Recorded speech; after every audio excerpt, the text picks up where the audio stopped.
통일교의 정치권 로비 의혹을 수사하는 경찰이 오늘 구치소에 수감된 한학자 총재에 대한 구치소 접견 조사를 진행하고 있습니다. 한 총재가 의혹의 정점에 있다고 보고 수사에 속도를 내는 모습입니다. 통일교로부터 정치자금 1억 원을 수수한 혐의를 받는 국민의힘 권성동 의원의 결심 공판이 오늘 열립니다. 특검은 김건희 씨의 로저비비의 가방 수수 의혹과 관련해 김기현 국민의힘 의원 자택을 압수수색하고 있습니다. 국회 과방위에서는 쿠팡의 대규모 개인정보 유출 사고와 관련한 청문회가 열리고 있습니다. 창업주인 김범석 쿠팡 아이엔스 의장 등 핵심 증인들은 나란히 불출석해 맹탕 청문회 우려가 나옵니다. 미국을 방문하고 있는 위성락 국가안보실장이 핵 잠수함 추진을 위해 한미 간 별도 협정을 모색하겠다고 말했습니다. 원자력 협정을 우회한 호주 사례를 근거로 들었습니다.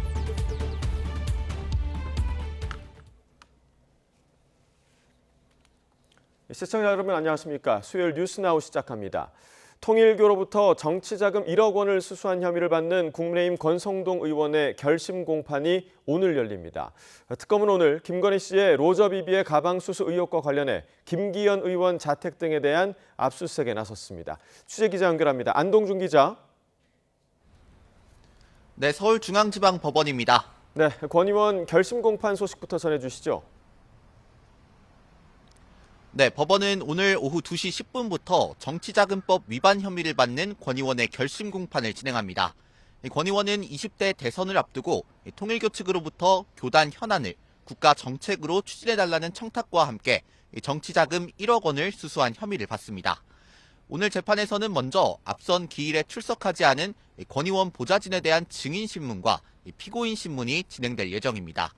이후 특검 측의 구형과 권 의원 측의 최후 변론, 그리고 권 의원의 최후 진술이 이어집니다. 이에 앞서서는 권 의원이 불구속 상태로 재판을 받게 해달라며 청구한 보석 신청에 대한 신문 기일도 진행됩니다. 네, 오늘 재판의 쟁점도 함께 설명해 주시죠. 네, 권 의원 측은 특검 측이 제시한 증거들에 대해 위법성을 지적하고 있습니다. 증거들 대부분이 윤영호 전 통일교 세계본부장의 청탁금지법 위반 혐의 압수수색을 통해 확보된 증거라는 건데요. 이 공여자만 윤 전 본부장으로 같을 뿐 이 사건과는 범죄 사실과 공여자가 달라 객관적 관련성이 없다는 겁니다. 이 때문에 윤 전 본부장과 통일교 재정국장을 지낸 이모 씨 진술 외에는 공소 사실을 인정할 증거가 없다고 주장하고 있습니다. 권 의원에 대한 특검의 구형량에도 관심이 쏠리는데요. 정치자금법 위반 형량은 5년 이하 징역과 1,000만 원 이하 벌금인데 특검은 공여자인 윤 전 본부장에 대해서는 징역 2년을 구형했습니다. 네, 김건희 특검이 또 김기현 의원에 대한 압수수색에 나섰다고요? 네, 그렇습니다. 특검은 오늘 오전부터 국민의힘 김기현 의원의 자택에 대한 압수수색에 나섰습니다. 이와 함께 김 의원의 차량 출입 기록을 확인하기 위해 국회 사무처 의회 방호 담당관실에 대한 압수수색도 함께 진행되고 있습니다. 의원실 역시 압수수색 대상인데 아직 착수에는 나서지 못한 것으로 전해졌습니다. 이번 압수수색은 김 의원 아내가 김 의원의 당대표 당선을 대가로 김건희 씨에게 로저비비의 가방을 선물했다는 의혹을 수사하기 위해서인데요. 특검은 앞서 김 의원 아내를 피의자 신분으로 조사한 데 이어 김 의원 역시 청탁금지법 위반 혐의 피의자로 입건했습니다. 이 특검은 압수물 분석을 마친 뒤 김 의원에 대한 소환 조사에도 나설 걸로 보입니다. 지금까지 서울중앙지방법원에서 YTN 안동준입니다. 통일교의 정치권 로비 의혹을 수사하는 경찰이 오늘 오전부터 구치소에 수감된 한학자 총재를 접견 조사하고 있습니다. 경찰은 직무유기 의혹을 받고 있는 민중기 특검에 대해 대한 사건을 공수처에 입첩했습니다. 경찰청에 취재기자 나가 있습니다. 조경원 기자. 네, 경찰청에 나와 있습니다. 네, 경찰이 통일교 한학자 총재를 조사 중이라고요? 예, 경찰청 특별전담수사팀은 오전 9시 반부터 서울구치소에 수감된 한학자 통일교 총재에 대한 접견 조사를 진행하고 있습니다. 지난 10일 김건희 특검에서 사건을 넘겨받은 지 일주일 만인데 수사팀은 오후까지 접견을 이어갈 방침입니다. 앞서 경찰은 그제 통일교에 대한 전방위 강제 수사에 나서며 한 총재를 뇌물공여와 정치자금법 위반 혐의 피의자로 영장에 적시했습니다. 김규환 전 의원 측에 제시한 영장에는 지난 2020년 4월쯤 천정궁에서 한 총재와 윤 전 본부장이 김 전 의원에게 총선에 잘 쓰라며 3천만 원이 든 상자를 건넸다는 내용이 적힌 것으로 확인됐습니다. 한 총재가 윤영호 전 세계본부장과 공모해 전재수 전 해양수산부 장관과 임종성 전 민주당 의원, 김규환 전 미래통합당 의원 등 여야 정치인들에게 금품을 줬다고 보는 겁니다. 이에 경찰은 오늘 한 총재를 상대로 정치권에 로비를 지시했는지와 금품의 행방 등을 집중적으로 추궁할 것으로 보입니다. 다만 같은 구치소에 있는 윤영호 전 세계본부장에 대한 접견 계획은 오늘 없다고 경찰은 설명했습니다. 네, 경찰이 피해자에 대한 추가 압수수색 영장을 발부받았다고요? 네, 그렇습니다. 경찰은 압수수색을 개시한 그제 전재수 전 장관과 임종성 전 의원, 김규환 전 의원에 대한 압수수색 영장을 추가로 발부받은 것으로 확인됐습니다. 경찰청 특별전담 수사팀 관계자는 이들의 추가 거주지가 나왔을 경우를 대비해 영장을 신청했으며 주소는 특정하지 않았다고 밝혔습니다. 경찰은 압수물 분석과 동시에 참고인 조사를 이어가고 있는데 일부 관련자와는 조사 일정을 조율 중인 것으로 파악됐습니다. 이 영장 기호 기간은 한 달이라고 덧붙였는데 앞선 압수수색으로 경찰은 전재수 전 장관이 지난 2021년 통일교 행사에 보낸 축전을 확보했고 통일교부로부터 받았다는 의혹이 있는 불가리 시계는 찾지 못한 것으로 파악됐습니다. 네, 경찰이 김건희 특검의 편파 수사 의혹에 대한 고발 사건을 공수처에 이첩했다고요? 네, 경찰은 어제 국민의힘이 고발한 민중기 특검에 대한 직무유기 혐의 사건에 대해 공수처에 이첩한 것으로 파악됐습니다. 경찰은 고발장에 특검 파견 검사가 속해 있다는 것과 최근 해병 특검의 경우 공수처에서 수사를 진행한 사례가 있다는 점을 근거로 이첩을 결정했다고 밝혔습니다. 앞서 지난 12일 경찰청 특별전담수사팀은 민중기 특검에 대한 직무유기 혐의 사건에 대해 서울청으로부터 이송받았습니다. 민중기 특검은 지난 8월 윤영호 전 통일교 세계본부장으로부터 여야 정치인들에게 금품을 건넸다는 진술을 확보하고도 수사하지 않은 혐의를 받고 있습니다. 지금까지 경찰청에서 YTN 조경원입니다. 언론사 단전 단수 지시 등의 혐의로 구속 상태에서 재판을 받는 이상민 전 행정안전부 장관이 법원에 보석을 청구했습니다. 이 전 장관 측은 어제 서울중앙지방법원에 불구속 상태로 재판을 받게 해달라며 보석 청구를 했습니다. 보석 신문은 모레 오전 10시 진행될 예정입니다.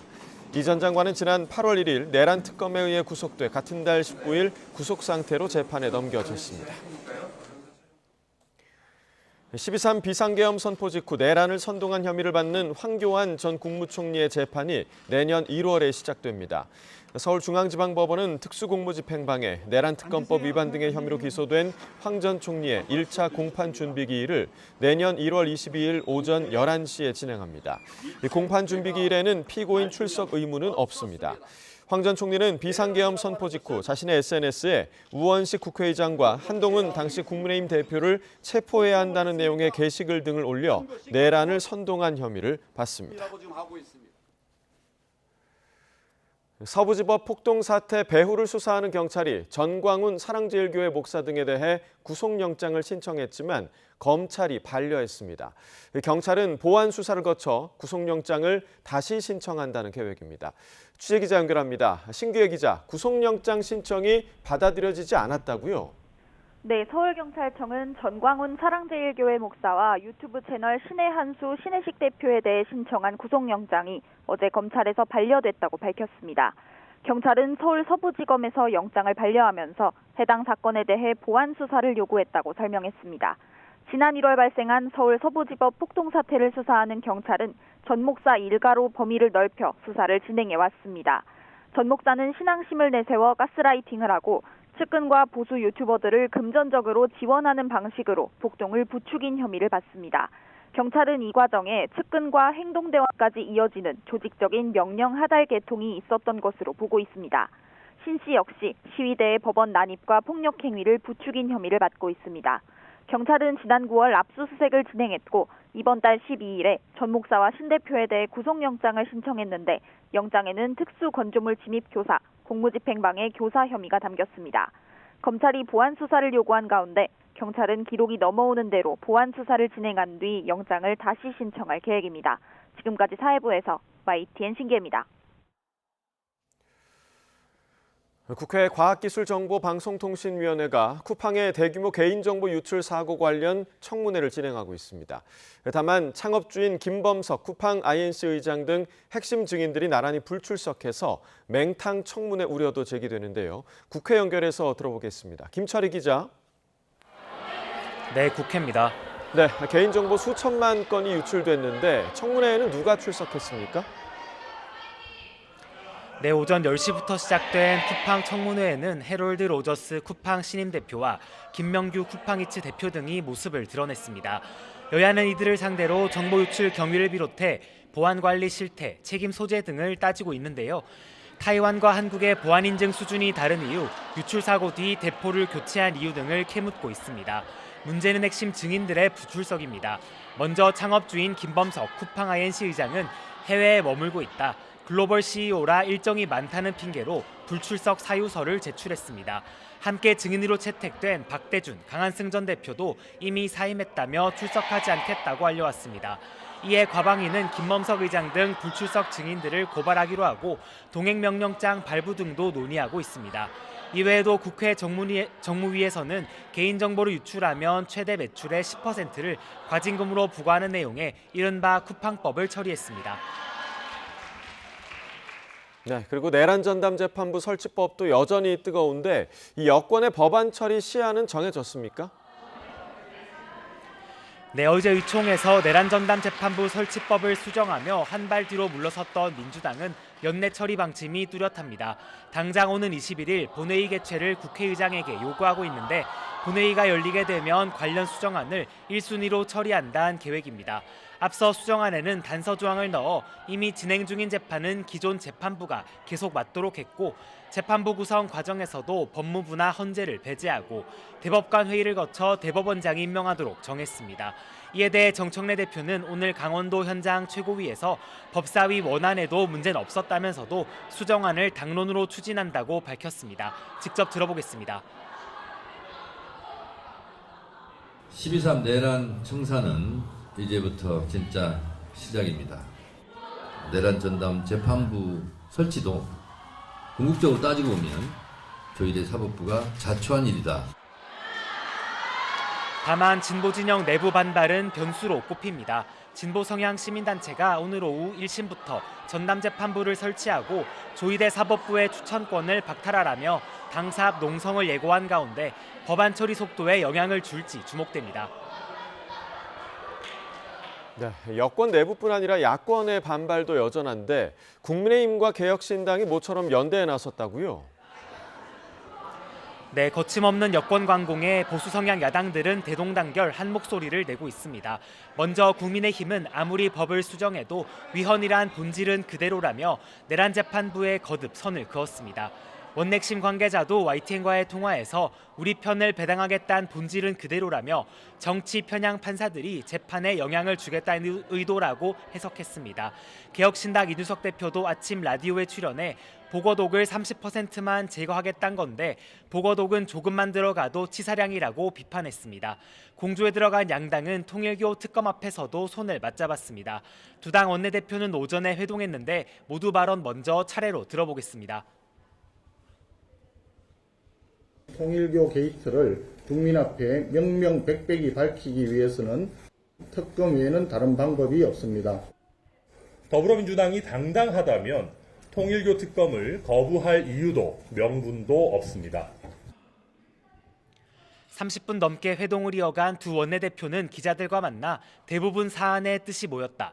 논의가 원만하게 이루어진 만큼 이번 주 중으로 마무리를 희망한다고 밝혔습니다. 개혁신당의 특검 추천권을 인정할지 특검 법안을 몇 개 발의할지가 남은 쟁점인데 이번 일을 계기로 두 당이 연대 전선을 더 넓힐지도 남은 관심사입니다. 지금까지 국회에서 전해드렸습니다. 더불어민주당 김병기 원내대표가 국정감사를 한 달여 앞두고 박대준 당시 쿠팡 대표 등과 식사한 것에 대해 국회의원으로서 여당 원내대표로서 해야 할 일을 했을 뿐이라고 재차 강조했습니다. 김 원내대표는 당시 쿠팡 측이 70만 원 상당을 결제했다는 보도에 대해 오늘 SNS에 공개 일정이고 적어도 5명이 식사했다며 본인은 파스타를 먹었고 가격은 3만 8천 원이었다고 반박했습니다. 당시 자리에서 쿠팡 측에 자신의 보좌관 출신 인물들에 대한 자료를 보여줬고 이후 그들이 인사상 불이익을 받았다는 보도에 대해서도 본인 이름을 팔고 다닌다는 얘기가 있어서 그런 방식으로 대관 업무를 하지 못하도록 해달라고 요청한 거라고 해명했습니다. 원달러 환율이 지난 4월 이후 8개월여 만에 1,480원대까지 올랐습니다. 코스피는 개인과 기관의 순매수로 장중에 4,000선을 회복했는데요. 외국인이 사흘 연속 순매도를 가지만 개인은 사흘 연속 순매수를 이어가고 있습니다. 취재기자 연결해 증시와 환율 소식 알아봅니다. 류현웅 기자, 코스피 지금은 어디쯤 올라와 있습니까? 4,020선에 있습니다. 개인이 1,100억, 기관이 1,600억 원 가까이 순매수를 하면서 지수가 상승하고 있습니다. 코스피는 0.5% 오른 4,019로 출발해 0.5%대 상승세를 이어가고 있습니다. 개인은 사흘 연속 순매수를 하면서 코스피를 지탱하고 있습니다. 반면 외국인은 사흘 연속 순매도 중인데 오늘도 2,700억 원가량 순매도를 하고 있습니다. 삼성전자와 SK하이닉스 등 반도체 투톱은 나란히 상승 중입니다. 뉴욕 증시에서 다우와 S&P 500 하락에도 나스닥이 상승하면서 반도체주가 순항하고 있습니다. 한화 에어로스페이스와 한국전력, 현대모비스 등은 상승 중이고 LG 에너지솔루션과 삼성바이오로직스, HD 현대중공업과 두산에너빌리티 등은 하락 중입니다. 코스닥은 0.7% 오른 922로 출발했지만 외국인과 기관의 순매도로 0.5%대 하락세입니다. 코스닥 시장에서도 개인이 3천억 원가량 순매수를 하면서 지수 하락을 방어 중입니다. 코스피와 코스닥 시장에서 외국인 순매도가 이어지면서 환율은 상승세입니다. 원달러 환율은 2.5원 내린 1,474원으로 개장해 1,481원까지 올랐습니다. 환율이 1,480원대까지 오른 것은 지난 4월 9일 이후 8개월여 만입니다. 미국의 고용과 소비지표 둔화로 달러화가 약세를 보였지만 환율은 오히려 오르고 있습니다. 달러화 가치를 보여주는 달러 인덱스는 지난 10월 6일 이후 최저 수준까지 내려온 상황입니다. 지금까지 YTN 유환홍입니다. 뉴욕 유가는 공급 과잉 우려에 무게가 실리면서 2개월여 만에 가장 긴 연속 내림세인 4거래일 연속 하락을 기록했습니다. 뉴욕 상업거래소에서 1월 인도분 서부 텍사스산 원유는 전장 대비 2.73% 급락한 배럴당 55.27달러에 거래를 마쳤습니다. 최근 월물 종가 기준 지난 2021년 2월 이후 최저 기록을 하루 만에 다시 경신했고 나흘 내리 하락한 것은 지난 9월 말에서 10월 초 이후 처음입니다. 어젯밤 11시 50분쯤 경기 광명시 가학동에 있는 2층짜리 상가주택 1층에서 불이 나 2시간 반 만에 꺼졌습니다. 이 불로 2층에 살던 30대 남성 1명이 숨졌고 주변에 살던 주민 등 3명의 연기를 마셔 병원으로 옮겨졌습니다. 경찰과 소방은 1층 오토바이 수리점에서 불이 난 거로 보고 합동 감식 등을 통해 정확한 화재 원인을 조사할 방침입니다. 오늘 오전 7시 반 경기 화성시 경부고속도로 서울 방향을 달리던 광역버스가 앞서가던 승용차를 들이받았습니다. 버스에는 승객 45명이 타고 있었는데 다친 사람은 없었고 승객들은 다른 버스로 갈아탔습니다. 버스 운전자 30대 남성 A씨는 사고 당시 음주 상태였던 거로 조사됐습니다. 음주운전 이후 음주 측정을 곤란하게 할 목적으로 추가로 술을 마신 경우 운전면허 취소 처분은 적법 타당하다는 행정심판 결과가 나왔습니다. 국민권익위원회 소속 중앙행정심판위원회는 음주 측정 방해 행위를 이유로 운전면허가 취소된 A씨의 청구를 받아들이지 않았습니다. 중앙행심위는 도로교통법에서 음주 측정 방해 행위를 한 운전자의 모든 운전면허를 반드시 취소하도록 정하고 있어 재량의 여지가 없는 기속행위에 해당한다고 판단했습니다. A씨는 음주운전 신고를 받고 경찰관이 출동하자 음주 측정을 곤란하게 할 목적으로 인근 주점에 들어가 추가로 술을 마셨고 이를 이유로 운전면허가 취소되자 재량권 남용이라며 행정심판을 청구했습니다. 위성락 국가안보실장이 핵 추진 잠수함 건조를 위해 한미 간 별도의 협정 체결 가능성을 미국과 논의하겠다고 말했습니다. 북미 대화 등 북한과의 관계 개선에 대해서도 지금이 기회라고 강조했습니다. 워싱턴 홍상희 특파원입니다. 위성락 국가안보실장은 우리나라의 핵 추진 잠수함 건조를 위해 호주를 예로 들었습니다.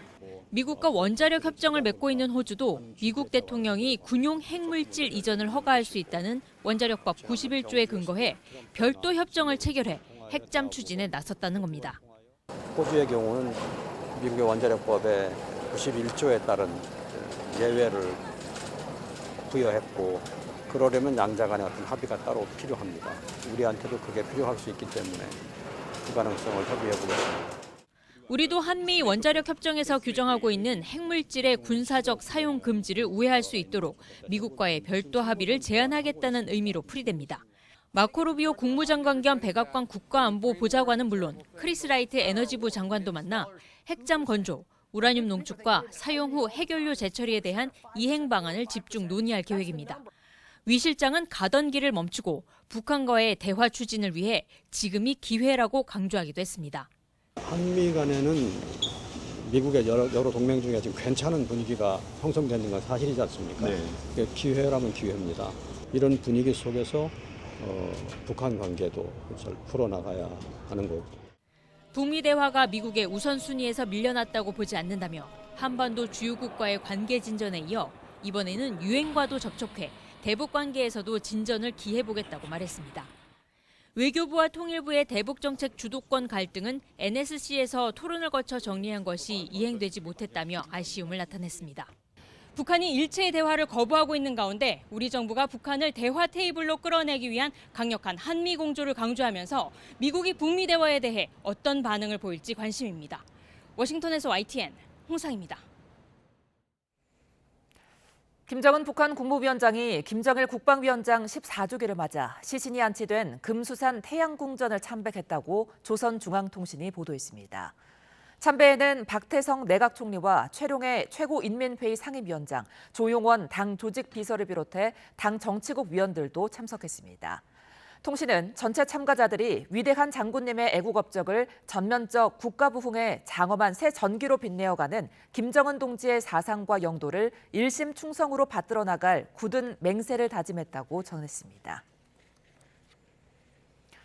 해병대가 서해 북방 한계선 근처 서북도서에서 올해 4번째 해상 사격 훈련을 진행했습니다.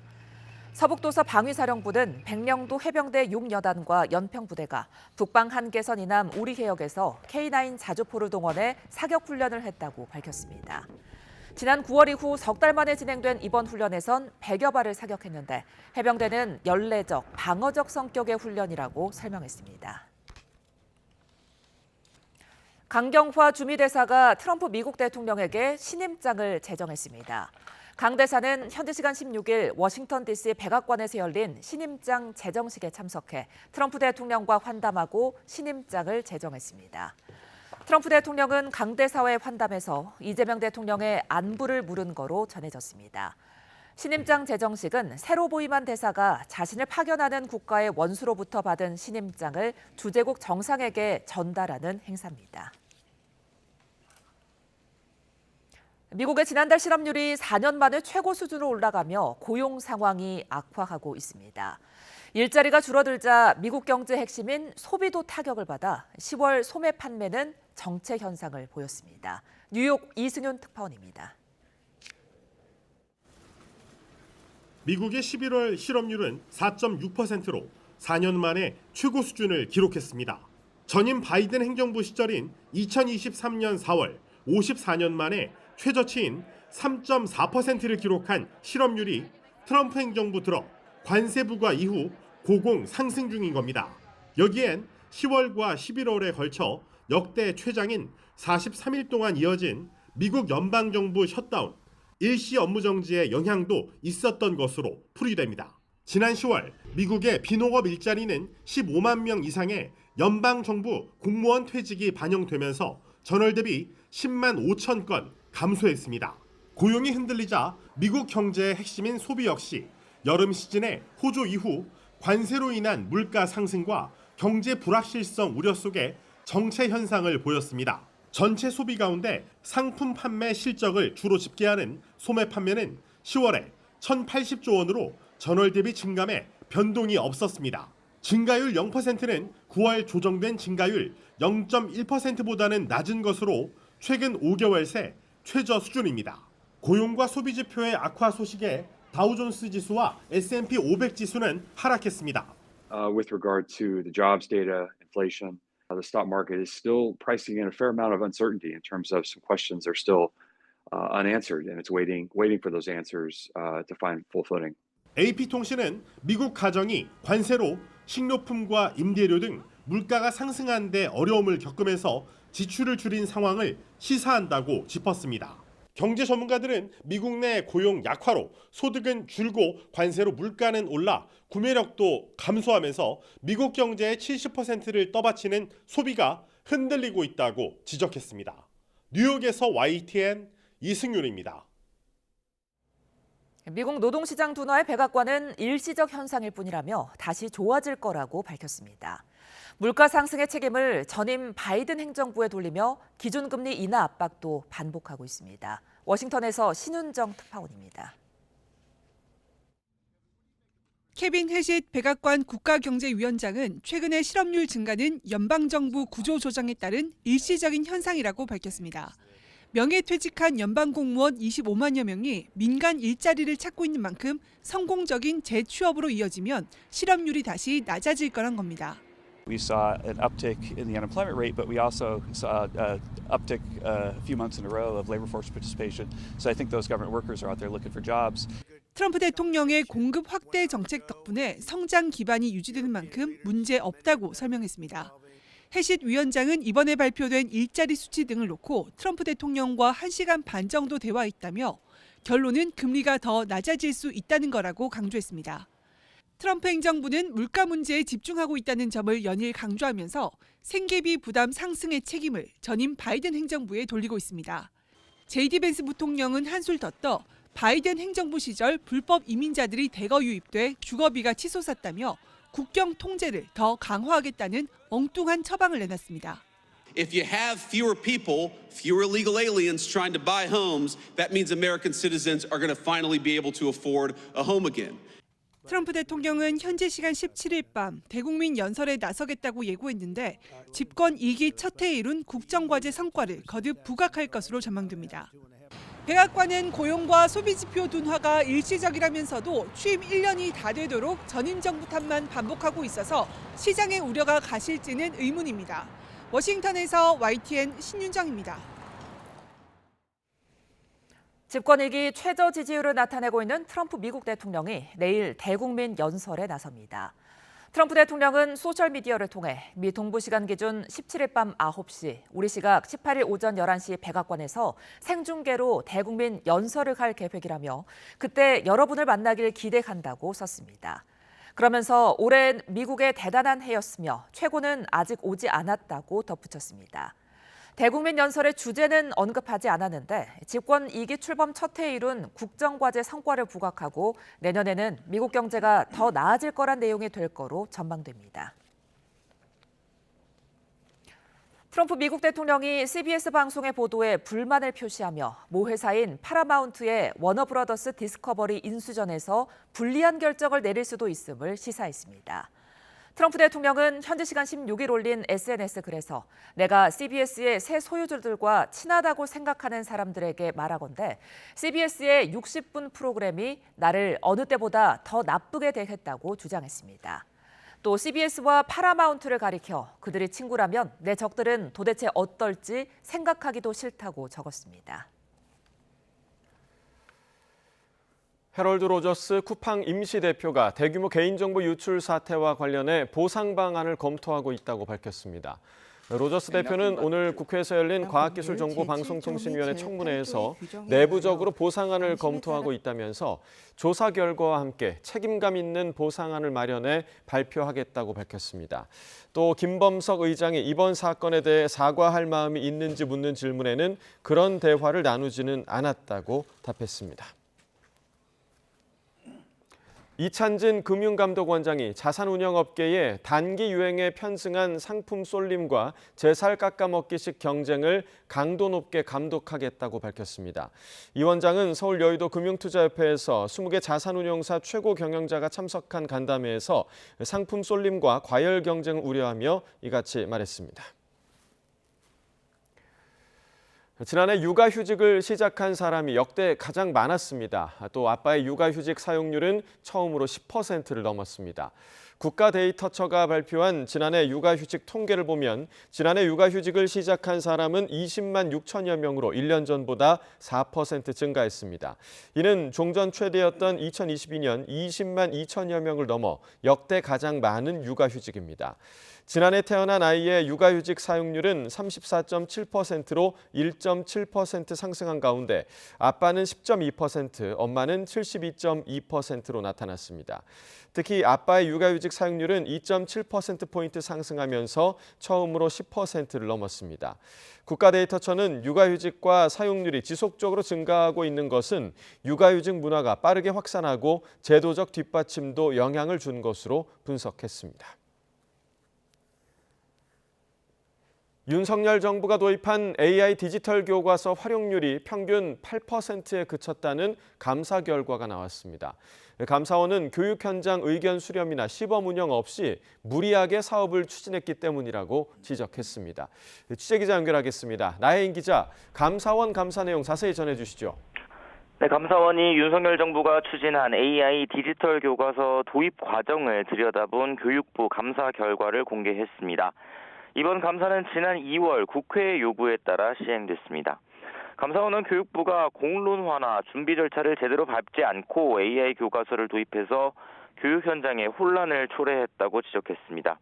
감사 결과를 보면 교육부는 2023년 최대한 이른 시일 안에 AI 교과서를 도입하라는 이주호 당시 장관 지시에 따라 일단 2025년부터 도입한다는 일정부터 잡아놓고 사업을 추진했습니다. 이 과정에서 교과서를 사용할 학생이나 교사, 학부모 등 당사자 의견 수렴은 전혀 없었던 것으로 조사됐습니다. 또 2025학년도 전면 도입이란 일정을 맞추기 위해 기술 규격 같은 교과서 개발 기준도 마련하지 않은 채 검정 공고부터 냈고 시간이 부족해서 시범 운영도 생략했다고 감사원은 밝혔습니다. 매년 수천억 원씩 발생하는 AI 교과서 구독 예산 역시 시도교육청과 협의 없이 지방교육재정 보통교부금으로 부담하도록 일방적으로 결정됐다며 교육부에 주의를 요구했습니다. 감사원은 올해 구독료를 내고 자율적으로 AI 교과서를 도입한 학교를 대상으로 활용도를 조사해서 발표했습니다. 올해 3월부터 5월까지 AI 교과서를 10일 이상 활용했다는 학생 비율은 평균 8%에 그쳤고 단 한 번도 이용하지 않은 학생도 평균 60%에 달했습니다. 교사들에게 AI 교과서를 안 쓰는 이유를 물었더니 단순히 서책형 교과서를 디지털화한 것 말고 별 도움이 안 된다는 응답이 가장 많았습니다. 다만 감사원은 공직사회가 위축되지 않도록 개별 공직자 책임은 묻지 않았다고 부연했습니다.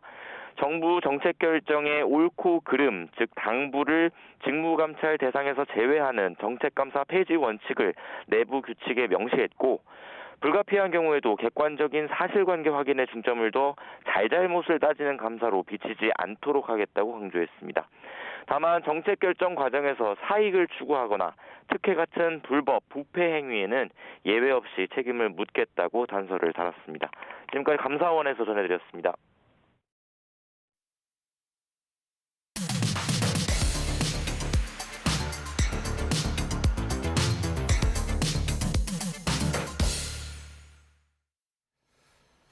각이 살아있는 정치평론 시사정각 시작합니다. 오늘도 각이 서는 두 분을 모셨습니다. 김영주 한성대 특임교수, 김기흥 국민의힘 미디어 대변인 나오셨습니다. 어서 오십시오. 네, 안녕하세요. 네. 자, 이재명 대통령이 오늘도 생중계되는 부처별 업무보고 일정을 이어갑니다. 어제도 복지부와 문체부를 중심으로 업무보고를 받았는데요. 어제 오늘 업무보고 내용 먼저 보고 오겠습니다.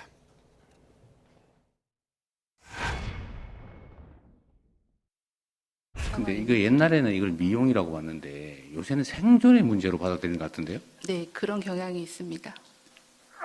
이거는 한번 예를 들어 비용이 얼마나 드는지 그러다 뭐 무한대로 해주는 게 만약에 재정적으로 너무 부담이 된다면 횟수 제한을 하든지 총액 제한을 하든지 이렇게라도 나도 보험료 내는데 나도 혜택 좀 보자 이런 생각하는 걸 한번 검토를 한번 해보시면 좋겠어요. 집행유예의 경우는 석방되면 방치되는 거예요? 아닙니다. 선도 조건부 기소유예를 걸리면 참 제가 잘못 기소유예하고 집행유예를 지금 구별을 못 하잖아요. 어쨌든 마약 사범에 대한 재활 치료 문제는 좀 복지부 차원에서 법무부하고 협의를 해서라도 좀 강화를 해야 될 것 같아요.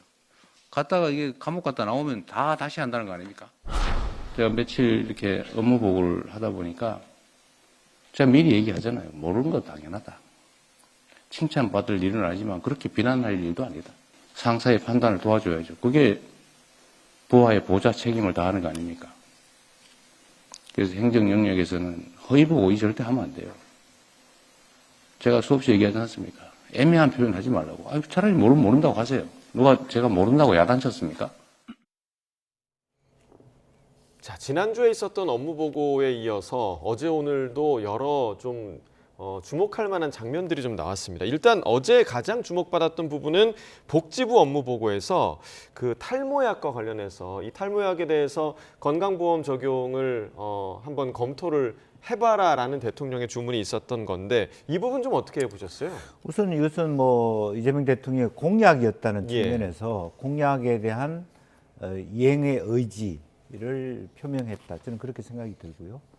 또 실제적으로 뭐 어떤 경우에는 뭐 그러면 탈모 부분을 얘기하면 이것저것 다 들어가야 될 거 아니냐. 어떤 재정은 한정돼 있고 이제 그런 우려를 하는 것인데 대통령께서는 그것이 실제적으로 보면 건강보험료를 내는 분들이 조금 골고루 혜택을 누리게 하는 어떤 방안.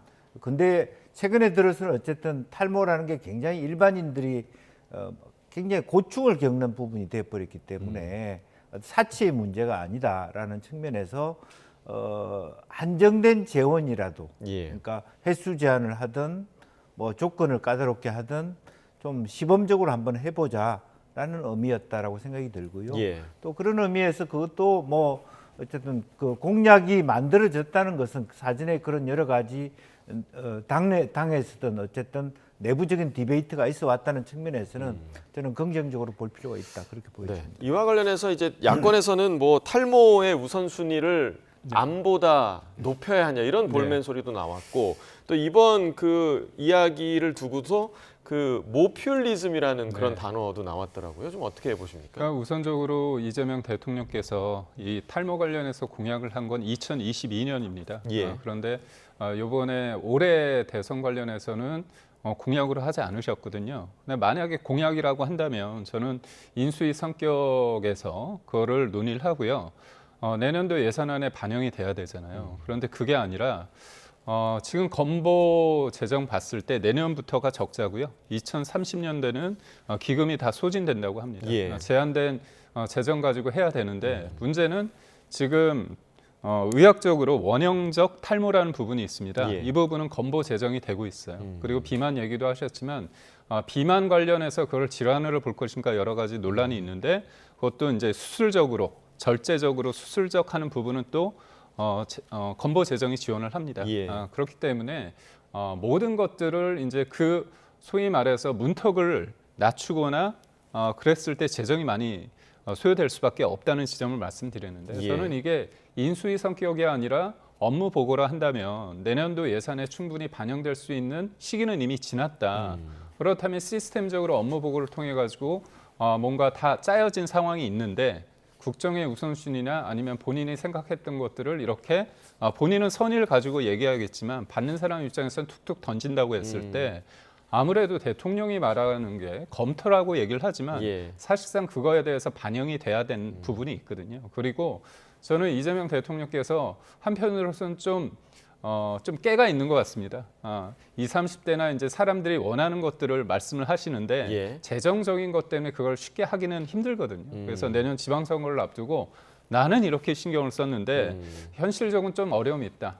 내가 좀 광을 팔지만 재정적으로 어렵기 때문에 좀 이게 실제로 하기는 어렵다. 충분히 효과는 있다는 거죠. 그런 어떤 정치적인 의도도 있지 않나 싶습니다. 실무자들 입장에서는 너무 즉흥적일 수 있다라는 그런 지적이셨고, 자, 복지부에서 이 대통령의 주문을 좀 어떻게 검토를 하게 될지 좀 지켜봐야 할 부분인 것 같고, 지금 이 업무 보고가 계속해서 생중계가 되고 있잖아요. 그래서 조금 전에 저희가 이제 봤던 녹취 중에서도 이렇게 다그치는 부분도 있었고 굉장히 좀 대통령이 불만을 쏟아내는 그런 장면도 있었습니다. 근데 이제 어제 뭐 이 부분에 대해서 대통령 본인 스스로가 넷플릭스보다 재밌다는 얘기도 있더라, 이런 얘기를 하더라고요. 일단 두 분께서는 이 생중계 업무 보고를 좀 어떻게 보고 계신지. 글쎄요, 뭐 한편으로 보면 이제 대통령께서 미진한 부분을 질책하고 그런 것에 시원하게 생각할 수 있는 그런 뭐 생중계의 어떤 쾌락 그런 것들이 있을 수 있는데, 이게 마치 파모콘적이에요. 약이 될 수도 있고 독이 될 수 있다, 그런 측면인데, 가령 저렇게 되면은 사실은 총리나 장관이 굉장히 무력해져요. 그리고 대통령이 일거수일투족에 따라서 관료들이 움직이는 그런 시스템이 되기 때문에 대통령이 지적한 부분은 집중하고 과잉해서 하고, 대통령이 잘 보지 않는 부분은 중요한데도 간과하는 이런 어떤 문제들이 되고요. 그래서 오히려 우리나라로 치면 책임 총리제라고 하면 오히려 총리가 그런 보고를 받는 부분이고요. 이제 그런 얘기를 최근에도 어제도 들었는데, 박정희 전 대통령 시절에도 사실은 보고라는 걸 있을 때 박정희 대통령은 한마디도 안 하셨대요. 그거에 대한 바로 코멘트를 하지 않고 다만 본인이 듣고 이상할 경우에는 실무과장을 불렀다는 거예요. 실체가 어떤지를. 이제 그런 건데, 제가 말씀드리는 것도 대통령이 저렇게 말씀하시는데 결과적으로는 시원해 보이지만 결과가 방금 나왔다시피 반영이 안 됐을 수도 있는 거잖아요. 그러니까 말로만 그냥 이렇게 번들어야 한다, 이런 비판을 받을 수도 있고, 또 공직사회가 너무 한편으로는 방금 전에도 그런 얘기가 감사원 뉴스도 있었습니다만 위축될 수가 있어요. 대통령이 그 뭐 기소유예하고 집행유예를 모른다는 이유로 저렇게 바로 그 자리에서 그런 식으로 이렇게 면박을 줘버리면 상당히 어떤 그 자기 나름대로 그 책임지는 리더가 자기 어떤 업무 공간에서 영이 서지 않는 그런 부분들도 폐해가 될 수 있기 때문에 굉장히 조심스럽게 할 필요가 있고, 또 하나는 가급적이면 생중계를 안 하는 게 더 좋지 않을까, 그런 생각도 듭니다. 오히려 생중계를 안 하는 게 좋을 것 같다. 그러니까 이제 저희가 계속해서 뭐 기관장들이나 공무원들의 질책하거나 아니면 조금 뭐랄까요, 일종의 좀 면박을 주는 그런 장면들을 온 국민이 지금 보고 있는 거 아니겠습니까? 이 부분에 대한 좀 우려의 시선이 있는 것 같아요. 대한민국은 한 사람의 지시에 의해서 움직이는 나라가 아닙니다. 그렇기 때문에 시스템적으로 원칙적으로 움직이게 하는 게 좋은데, 아쉬운 게 이제 대통령께서 하나하나 이렇게 말씀을 하시다 보면 눈치를 볼 수밖에 없고, 특히나 이제 인천공항공사 사장 관련해서는 표현이 좀 과했다고 봅니다. 예를 들어 저보다 아는 게 없다. 그리고 지금 다른 데 가서 노시나 참 말이 길다, 옆으로 샌다, 이런 말씀을 하셨거든요. 그러니까 입장이 어떻게 보면 대통령이 번지수를 잘못 짚은 겁니다. 그 책을 통해 가지고 외환을 국외로 이제 반출시키는 부분에 있어서 그건 엄밀히 보면 관세청 세관의 업무거든요. 근데 본인이 잘못 번지수를 해놓고서 어떻게 다그칩니다. 급기야는 이 관련해 가지고 이게 모방 범죄의 어떤 가능성이 있다는 지적이 있으니까 대통령실에서는 뭐라고 얘기합니까? 이거 도리어 예방 효과가 있다고 합니다. 저도 뭐 한때 기자였기 때문에 우리가 기사를 쓸 때 범죄 혐의를 구체적으로 묘사하지 않습니다. 그 이유는 모방 범죄의 가능성 때문이거든요. 이런 상황이 있고, 무엇보다도 제가 제일 안타까운 거는 대통령의 어떤 언어라는 건 무게가 있어야 됩니다. 통합적인 게 돼야 되는데 자꾸 체근하고 압박하고 무엇보다도 본인이 다 안다는 듯이 얘기를 한다는 게 예. 저는 대통령은 실질적으로 권한이 있지만 그 권한을 위임을 하고 책임지는 자리인데도 불구하고 그 모든 것들이 내가 다 할 수 있다고 한다면 그거는 성남시에서는 가능합니다. 그렇지만 경기도 그다음에 대한민국에서는 사실상 권한을 위임하고 그리고 그 결과에 대해서 책임을 지우는 거지 하나부터 열까지 감나라 배나라 이렇게 얘기했을 때 예. 과연 능동적으로 공무원 사회가 움직일 수 있을까에 대한 의문입니다. 예, 이렇게 대통령이 이제 공개적으로 뭐 질책을 하거나 몰아세우는 그런 부분도 있긴 했지만 그래도 일 잘하는 공무원에 대해서는 파격 대우를 하겠다 이렇게 언급을 했고 공개적으로 또 칭찬한 사례도 상당히 좀 많았고요. 실제로 지난주에 업무 보고에서 아주 주목을 받았던 농림축산식품부의 식량국장, 변상문 식량국장인데 지금 농림부 차관으로 발탁하는 방안까지 좀 고려되고 있다고 하더라고요. 네. 근데 그게 한편으로 보면 뭐 잘한 부분에 대한 어떤 그 인센티브라든지 어떤 그 뭐랄까 그 뭔가 의지를 또 기운을 북돋우는 측면이 있겠습니다만. 예. 다른 한편으로 제가 역대 최근에 대통령들이 고속 승진을 해준 사람의 결과가 좋은 걸 별로 못 봤습니다. 실제적으로 보면 오히려 역효과를 낼 수 있다. 뭐 감사원장의 예. 케이스든 뭐 중앙 뭐 선거관리위원장의 케이스든 여러 케이스를 보지만 실제적으로 보면 뭐 특히 뭐 백혜령 같은 그런 분들은 낮은 업무인데 높은 지시를 해가지고 결과적으로 결과가 어떻게 나왔습니까? 그러면 공직사회가 뒤숭숭해집니다. 사실은. 그러니까 관료주의라고 하는 것은 예. 답답해 보일 수는 있으나 그 관료주의가 고유한 기능, 순기능이 있는 거거든요. 예. 오히려 순기능을 지키는 것이 관료주의를 채택하는 이유라고 보고 안 그러면 트럼프 대통령처럼 아무나 그냥 편한 사람 장관시키고 대량 공무원들 해고시키고 그러는데 저는 제가 보기에는 칭찬할 수 있어요. 또 뭐랄까 격려할 수 있지만 초고속 승진 대통령이 눈에 들면 뭐 승진되고 눈에 안 보이는 데서 묵묵히 일하는 사람들은 심적인 피해 의식을 가질 수 있다라면 그게 공직기강이나 공직사회에 그렇게 좋을 것 같지는 않다는 생각이 듭니다. 그러게요. 저렇게 이제 그 식량국장처럼 네. 드러나지는 않는데 또 열심히 일하고 또 일 잘하는 사람도 있을 수 있거든요. 네, 맞습니다. 이게 보면 PT를 잘하는 사람이 있고요. 질의응답을 잘하는 사람들이 예, 있지만 예, 예. 그건 좀 부족하지만 진짜 묵묵하게 일하시는 분들이 있죠. 그래서 저는 대통령의 눈안에 들기 때문에 발탁이 된다. 이건 좋은 건 아닙니다. 제가 드리고 싶은 말씀은 뭐냐면 6.27 대책이 있었습니다. 이재명 정부 들어서 첫 부동산 대책인데 6억 원 이상을 다 묶는 겁니다. 그때 이례적으로 타운홀 미팅 때 그분을 일으켜 세워서 박수를 받게 했거든요. 근데 지금 평가가 어떻습니까? 6.27 대책, 9.7 대책, 11.5 대책, 이재명 정부의 부동산 대책은 실패했다는 게 다 중론 아닙니까? 그 단계에서는 굉장히 단편적으로 단기간에 봤을 땐 좋다고 해서 불러일으켰지만 그건 잘못된 정책이고요. 그 정책을 위반한 사람도 지금 욕을 먹고 있습니다. 그렇기 때문에 대통령이라는 그 위치가 말 한마디가 국정에 어떤 영향을 미칠 것인가에 대해서 충분히 인식을 해야 된다고 보고요. 저는 환단고기 논쟁이 있지 않습니까? 전혀 논쟁이 아닙니다. 저 환단고기 몰랐는데 논쟁적이지도 않은데도 불구하고 본인이 그걸 논쟁의 영역으로 데려오지 않았습니까? 심지어 그거는 역사가 아니라 위서고 신화인데도 불구하고 그 관련해서 왜 동북아 역사재단에서 이거 모르냐고 면박을 주는데 도리어 어떻게 됐습니까? 대통령이 왜 인식이 역사적인 인식에 큰 문제가 있는 것처럼 비춰지는 거 아닙니까? 그래서 본인의 궁금증이나 본인의 입장에서 세상을 다 아는 건 어떻게 본다면 본인의 생각입니다. 대통령의 인식과 말과 그런 부분이 좀 필요하지 않을까 싶습니다. 예. 자, 남은 업무 보고에서 또 어떤 장면들이 나올지 좀 주목해서 봐야 할 것 같고요. 주제를 바꿔서요. 통일교 의혹 관련 이야기를 좀 해보도록 하겠습니다. 뭐 여야 할 것 없이 지금 정치인들의 이름들이 계속해서 쏟아지고 있는 상황이고 지금 국민의힘과 개혁신당이 모처럼 특검의 뜻을 모으고 함께 지금 그 논의를 했는데 지금 개혁신당에서는 단식 투쟁까지 불사해서 특검을 관철시켜야 한다. 이런 이야기까지 나왔습니다. 관련 내용 들어보겠습니다. 이거는 빨리 법안을 성안해가지고 제출한 다음에 강력 투쟁 모드로 가서 마이크 잡아야죠 우선. 그리고 예. 머리 깎든지 아니면 뭐 단식하든지. 예. 그거는 협의해서 정해서 따르면 되는 거죠 다들. 언감생심은 이럴 때 쓰는 말이 아닙니다. 이게 정청래 대표가 굉장히 고압적이신 것 같은데 지금 자당의 삼선 의원이자 장관인 사람이 종교단체에서 돈 받았다는 요구로 지금 사퇴한 상황인데 거기다 언감생심 갖다 붙이는 거는 기본적 언어 능력의 부재다 이거는.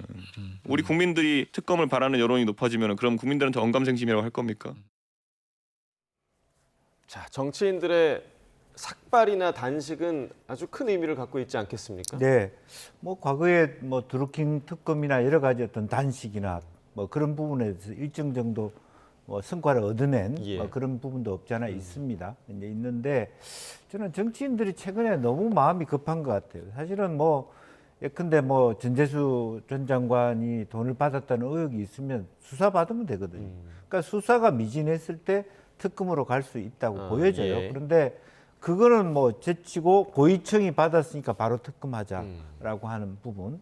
그런 부분도 지금 현재 민특검조차도 지금 이제 경찰이 벌써 이렇게 수사를 시작하고 있잖아요. 그게 과연 직무 영역에서 적절했는지 안 했는지 하는 정상적인 수사를 통해서 보고를 받아보고 그것이 미진했을 때 가는 게 여야 할 것 없이 특검의 역할이다 그렇게 보여지거든요. 그 부분은 오늘 공수처로 이첩했다는 소식이 또 들어오기도 했습니다. 그래, 그걸 지켜보면서 해야 되는 건데 바로 한 건 잡았다.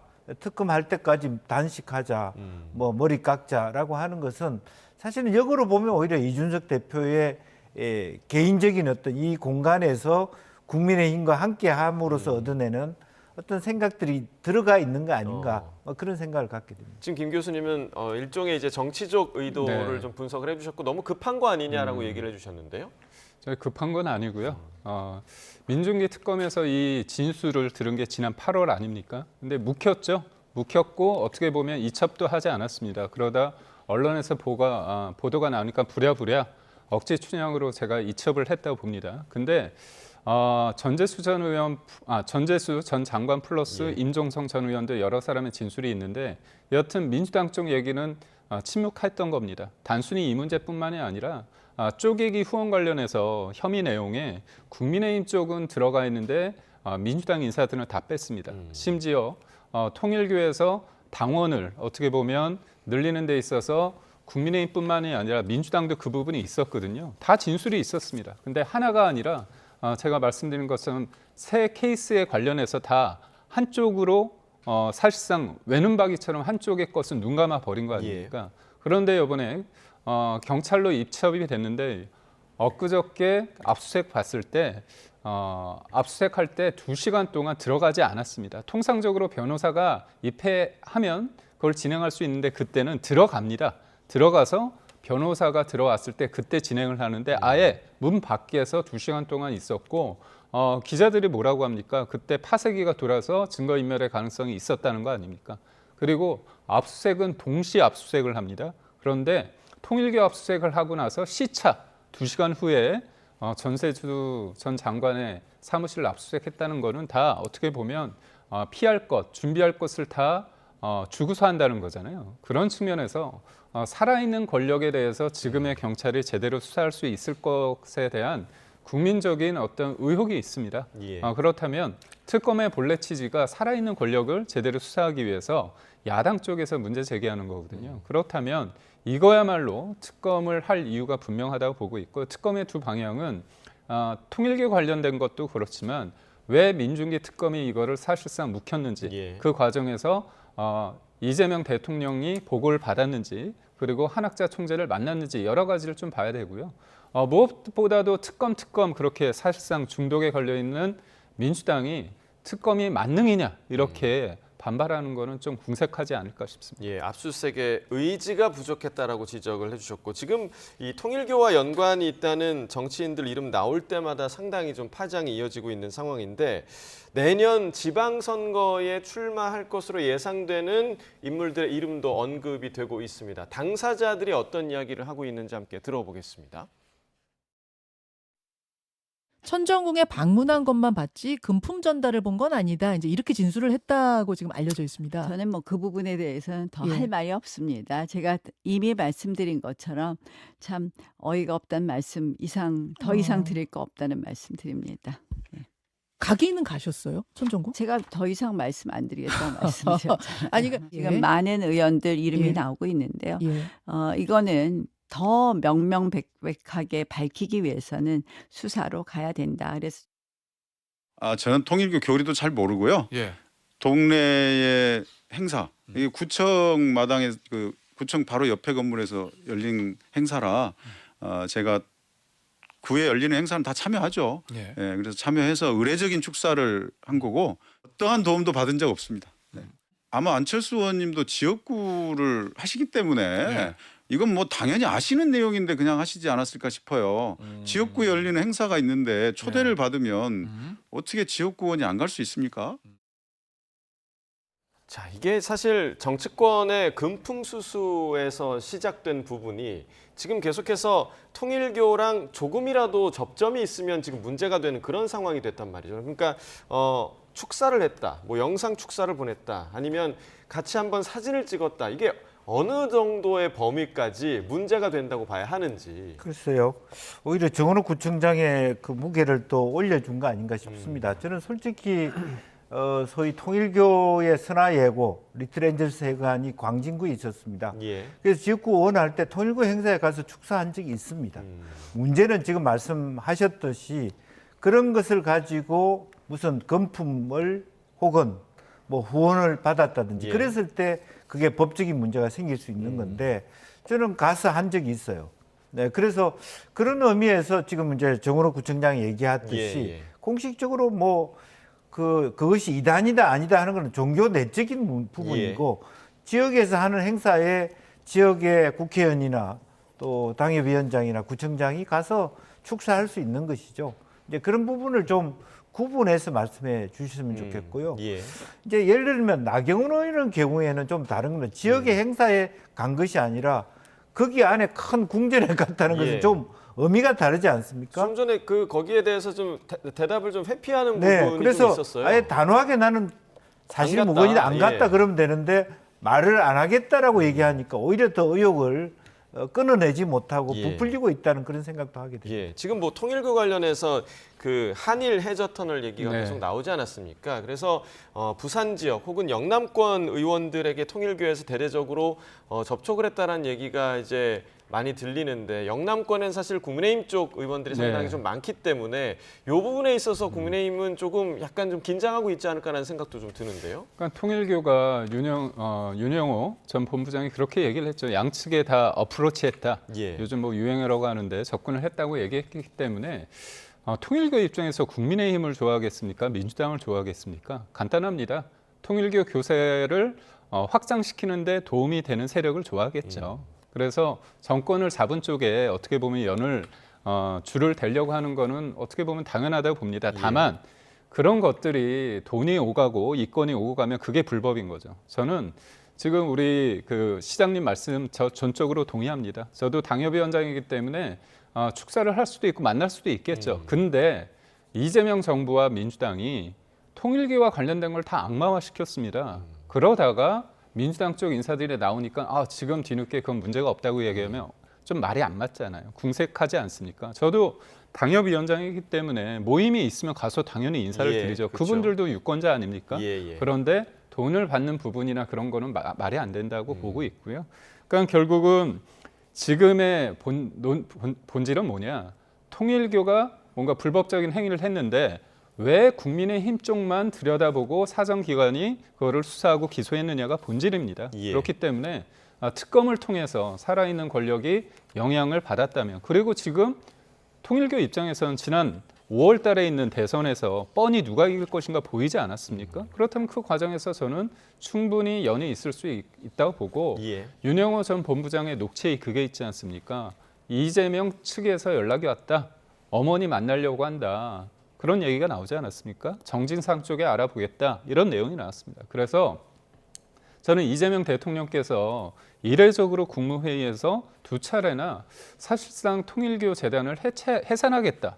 이런 좀 엄한 강력한 메시지를 냈는데 예. 왜 그러실까? 도리어 뭔가 연이 있기 때문에 이거를 선긋기를 하는 게 아닌가 그런 합리적인 의심을 해봅니다. 알겠습니다. 자, 마지막으로 짧게 국민의힘 내부 사정도 좀 짚어보겠습니다. 어제 당무감사위에서 김종혁 전 최고에 대해서 당원권 정지 2년을 권고를 했는데 내부 파장이 만만치 않습니다. 관련 영상 함께 보시겠습니다. 당원에 대한 모욕적 표현을 하였습니다. 종교차별적 발언을 했습니다. 당대표에 대한 인격 모독을 했습니다.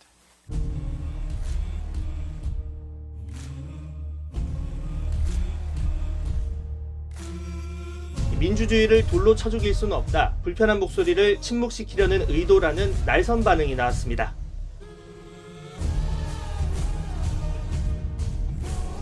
제가 고름을 짠다는 표현을 썼는데 예. 이게 이제 지금 덮으면 지방선거 직전에 또 불거져요. 예.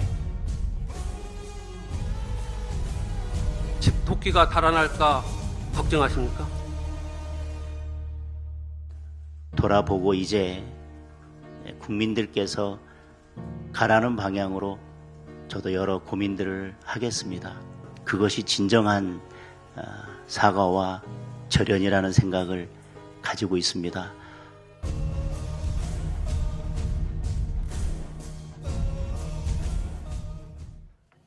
자, 일단 그 한쪽에서는 지금 친한계를 향한 거센 뭐랄까요? 지금 처벌이라고 할까요? 뭐 그런 부분들이 진행이 되고 있는 부분이고 장동혁 대표는 약간 좀 기류가 바뀌고 있는 그런 모습이에요. 이제 그러면 좋은데 기류가 바뀌는 건 좋은데 다른 한편으로 보면 친한계 쪽을 그렇게 세게 본인은 무관하다. 이건 당무감사위하고 어떤 당 대표하고는 뭐 이렇게 연계되어 있는 건 아니다라고 말씀하셨습니다만은 그럼에도 불구하고 이제 그런 결정이 나왔다는 것에 대해서 너무 강하다. 그리고 개업 1주년을 맞이하는 입장에서 조금 이제는 좀 보듬고 새로운 길로 가야 되는 시점에서 여전히 단계 문제라든지 김종혁 최고 개인의 어떤 신상 발언을 얘기한다는 것은 표현의 자유를 보호하는 어떤 정당판에서는 좀 세다라는 거고 이어서 또 하나는 뭐 장예찬 전 최고 같은 경우는 뭐 여의도 연구원의 부원장으로 앉힌다는 것 자체가 앞으로 그렇게 나아갈 의지가 있는가라고 하는 오히려 뒤로 가고 있는 거 아닌가 이제 그런 부분에 대해서 저는 그 장동혁 대표가 좀 더 쉽고 큰 길을 갈 수 있는데 왜 저럴지 하는 그런 어떤 안타까움을 느끼게 합니다. 예, 그러니까 이제 당 내부의 그런 다른 목소리도 지금 당 지도부에서 껴안지 못하면서 지금 중도 확장, 외연 확장을 할 수 있겠느냐라는 비판이 나올 수 있는 대목인 것 같거든요. 이게 좀 감정의 문제가 뒤섞여 있는 것 같습니다. 예를 들어서 지금 정청래 대표가 익명 게시판에 이재명 대통령에 대해서 좀 논란이 될 만한 표현을 했고 그 가족들이 했다는 게 누가 진짜 뒤를 파서 나온 게 아니라 어떻게 보면 시스템 오류로 그게 나왔습니다. 알고 보니까 가족들이라는 거 아닙니까? 그렇다면 이 부분에 대해서 저는 당시 한동훈 대표가 사과를 했으면 됩니다. 내가 알아보니까 부인한테 알아보니까 아 이런 걸 했다. 그럼 이거는 조금 어떻게 보면 대통령을 지지하는 사람이나 국민의힘 당원들 입장에서는 좀 왜 이러지 뜨아하는 거 아닙니까? 대통령도 권한이 있고 권력이 있지만 여권 대표 같은 경우도 여당 대표도 대단한 권력이 있습니다. 권한이 있습니다. 그런데 공식적으로 하는 게 아니라 이렇게 익명이라는 어떤 게시판을 통해서 그렇게 했다는 게 부적절하거든요. 그래서 저는 지난해에도 분명히 얘기했습니다. 당시 대표가 사과를 하시고 그러고 이 부분에 대해서 당대표를 끌어내고자 하는 그런 부분에 대해서는 반대한다고 얘기했습니다. 근데 어떻게 보면 정치적으로 풀 수 있는 기회를 계속 놓쳤다. 그리고 이 문제는 어떤 분들은 그렇습니다. 왜 지금까지도 해결 못하느냐 아니면 왜 지금 하느냐에 이게 지금 상충된 면이 있거든요. 근데 당무감사위는 일종의 검찰의 역할이고 윤리위가 있습니다. 윤리위가 법정에서 제가 볼 때 김종혁 전 최고가 본인의 입장을 잘 설명하시고 거기에서 나온 부분이 있고 만약에 거기에도 불응하시고 한다면 또 다시 한번 물을 수 있습니다. 그런 과정을 통해서 하고요. 저는 한동훈 전 대표와 그 주변 사람들이 이거에 대한 어떤 반응, 이 반응이 당내 화합으로 갈 수 있는 거냐, 아니면 좀 당내 어떤 이런 분란이 계속되느냐, 어떤 분기점이 되지 않을까 싶습니다. 알겠습니다. 오늘 두 분 말씀 여기까지 듣겠습니다. 김영주 한성대 특임 교수, 김기흥 국민의힘 미디어 대변인과 이야기 나눠봤습니다. 고맙습니다. 고맙습니다.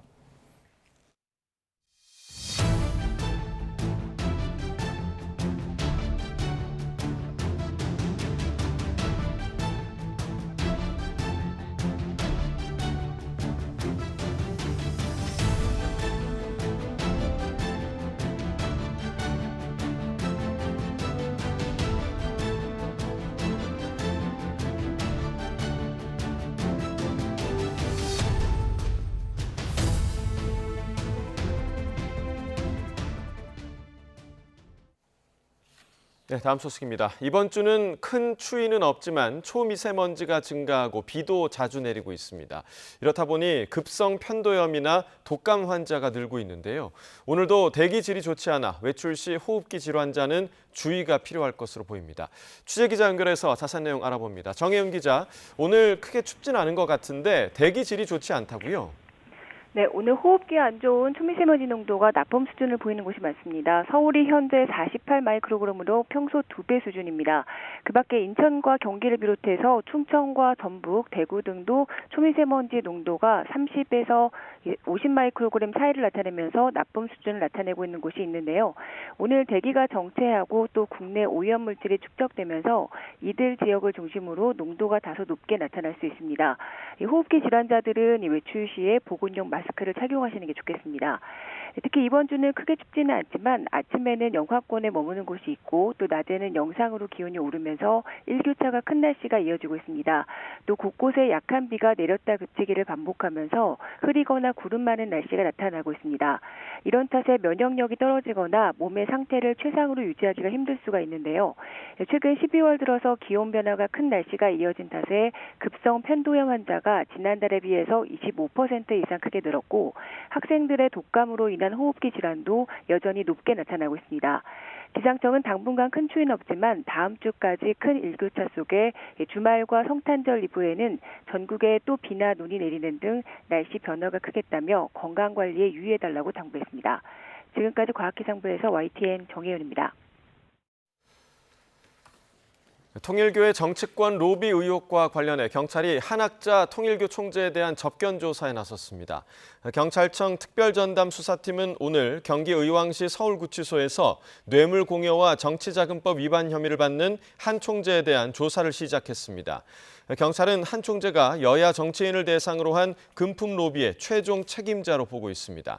경찰은 한 총재를 상대로 통일교 측이 2018년에서 2020년 무렵 전재수 전 해양수산부 장관과 임종성 전 의원, 김규환 전 의원에게 현금 수천만 원과 고가의 시계 등을 전달했다는 의혹에 대해 캐물을 것으로 보입니다. 경찰이 김건희 특검이 정치권 인사들의 통일교 금품 수수 의혹을 편파 수사했다는 고발 사건을 고위공직자범죄수사처에 이첩했습니다. 경찰청 특별전담 수사팀은 어제 민중기 특검과 성명불상 검사 등에 대한 직무유기 혐의 고발 사건을 관련 규정에 따라 공수처에 이첩했다고 밝혔습니다.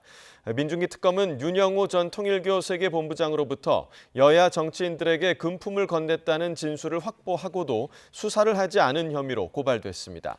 경찰은 고발장에 특검 파견 검사가 포함된 점을 고려해 공수처법에 따라 공수처에 사건을 이첩한 것으로 전해졌습니다. 통일교 측으로부터 청탁과 함께 1억 원을 받은 혐의로 구속 기소된 국민의힘 권성동 의원의 결심이 잠시 뒤에 열립니다. 서울중앙지방법원은 오늘 오후 2시 10분부터 권 의원의 정치자금법 위반 사건 결심 공판을 엽니다. 결심에선 특별검사 측의 구형과 함께 권 의원 측 최후 진술과 변론이 이루어집니다. 이에 앞서선 권 의원 보좌진에 대한 증인신문과 권 의원의 피고인신문, 권 의원이 신청한 보석신문도 진행할 계획입니다. 특검이 김건희 씨에게 로저비비의 명품 가방을 건넨 의혹을 받는 국민의힘 김기현 의원을 피의자로 입건하고 압수수색에 나섰습니다. 김건희 특검은 오늘 오전부터 김 의원의 서울 옥수동 자택에 검사와 수사관을 보내 관련 자료를 확보하고 있습니다. 압수수색 영장에는 김 의원이 청탁금지법 위반 혐의 피의자로 적시된 것으로 파악됐습니다. 특검은 또 차량 출입 기록을 확인하기 위해 국회 사무처 의회 방호 담당관실에 대해서도 압수수색 영장을 집행하고 있습니다. 대통령 관저 이전 특혜 의혹에 연루된 김오진 전 국토부 차관이 구속됐습니다. 김 전 차관의 구속으로 21g이 관저 이전 공사를 따내는 과정에 김건희 씨가 개입했는지 살피는 특검 수사에도 속도가 붙을 것으로 보입니다. 우종훈 기자의 보도입니다. 대통령과 군이 밀착되는 결과를 낳으면서 계엄 선포에 여건을 조성했다는 지적을 받는 한남동 관저 이전. 대통령 관저 이전 공사 특혜 의혹을 수사하는 김건희 특검이 김오진 전 국토부 차관의 신병을 확보했습니다. 법원은 김 전 차관이 증거를 인멸할 우려가 있다고 판단했습니다. 앞서 특검은 종합건설업 면허가 없는 인테리어 업체 21g이 관저 이전과 증축 공사를 따내는데 당시 대통령실 관리비서관이었던 김 전 차관이 관여했다고 보고 구속영장을 청구했습니다. 청와대 이전 TF 분과장을 맡은 김 전 차관은 당시 대통령실에서 관저 이전 실무를 총괄했습니다. 어떤 점 위주로 좀 소명하셨어요? 21g의 불법 특혜 준 혐의 인정하십니까? 김 전 차관과 함께 근무한 황모 전 대통령실 행정관도 구속됐습니다. 관저 이전은 시공업체 21g이 김건희 씨가 운영한 코바나 컨텐츠 전시회를 후원하는 등 인연이 알려지며 논란이 증폭됐습니다. 21g 대표 배우자는 김건희 씨에게 명품 크리스찬 디올 제품을 건네고 관저 공사를 따냈다는 의혹으로 최근 특검 수사를 받기도 했습니다. 김 전 차관 구속으로 21g이 수의 계약을 따내는데 김건희 씨가 관여했는지 살피는 특검 수사에도 탄력이 붙을 전망입니다. YTN 우종훈입니다. 국방부는 12.3 비상계엄 당시 국회와 중앙선거관리위원회에 출동하는 등 불법 계엄과 관련된 방첩부대원 181명을 전원 원대 복귀시키거나 보직 조정할 예정이라고 밝혔습니다. 정빈나 대변인은 정례 브리핑에서 최근 방첩사령부가 부대원 400여 명을 대상으로 시행한 1차 근무 적합성 평가 결과 이같이 결정했다고 말했습니다. 이 가운데 원대 복귀될 방첩부대원은 31명이고 여기엔 비상계엄에 관련된 중령 4급 이상 부대원 29명 전원이 포함됐다고 설명했습니다. 최근 불거진 책갈피 외화 반출 논란에 대해 이학재 인천국제공항공사 사장이 이재명 대통령이 지시한 전수검사는 현실적으로 불가능하다고 선을 그었습니다. 정치권의 사퇴 요구에 대해서도 생각하지 않고 있다고 일축했습니다. 차유정 기자입니다. 최근 대통령 업무보고 현장에서 이재명 대통령으로부터 공개 질타를 받았던 이학재 인천공항공사 사장. $100짜리 한 묶음씩 책갈피에 끼워서 가져가는 게 가능하냐 그 말이잖아요. 그거 안 걸리고. 이번에도 저희가 검색을 해갔고요. 그래서 그것이 적발이 돼갖고 말이 기십니다. 가능하냐 안 하냐 묻는데 자꾸 옆으로 세요. 그건 제가 실무적인 거라서 정확히는 모르겠습니다. 이틀 만에 SNS에 글을 올려 인천공항을 30년 다닌 직원들도 모르는 내용이라고 해명했던 이 사장이 다시 이틀 만에 기자간담회를 통해 입장을 밝혔습니다. 이 사장은 이 대통령이 밀반출 전수조사를 지시한 사항은 현실적으로 적용하기 어렵다고 밝혔습니다. 공항 운영 때문에 안 되는 거고 또 그거는 여객들에게 굉장한 불편을 끼치는 거이기 때문에 전수 개장은 사실은 불가능합니다. 사실상 이 대통령의 지시를 이행할 수 없다고 공개적으로 선을 그은 셈입니다. 대신 지금 하는 보안 검색을 강화하겠다고 강조했습니다. 지금 하고 있는 그런 보안 검색을 더 강화할 것이고요. 그리고 이와 관련해서 관세청 세관에서 좀 더 좋은 방안이 있다든지 하면 저희가 이제 협의를 하니까. 공개질책 이후 여러 정치적 해석이 나오는 데 대해 이규현 대통령실 홍보소통수석은 라디오 방송에 출연해 다른 의도는 없는 업무상 지적이었다며 해명에 나섰습니다. 이 사장이 뒤에서 SNS를 통해 반박하는 게 공직자로서 맞는 일이냐는 지적도 덧붙였습니다. 이 사장은 최근 불거진 사퇴 요구에 대해 다른 생각은 별도로 해보지 않았다며 중도 사임 의사가 없음을 분명히 했습니다. YTN 차유정입니다.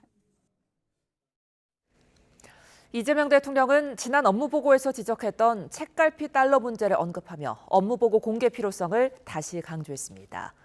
이 대통령은 오늘 정부 세종 컨벤션 센터에서 열린 산업통상자원부 등 업무보고에 앞서 수백만 명의 국민이 실시간으로 보고 판단한다며 이같이 말했습니다.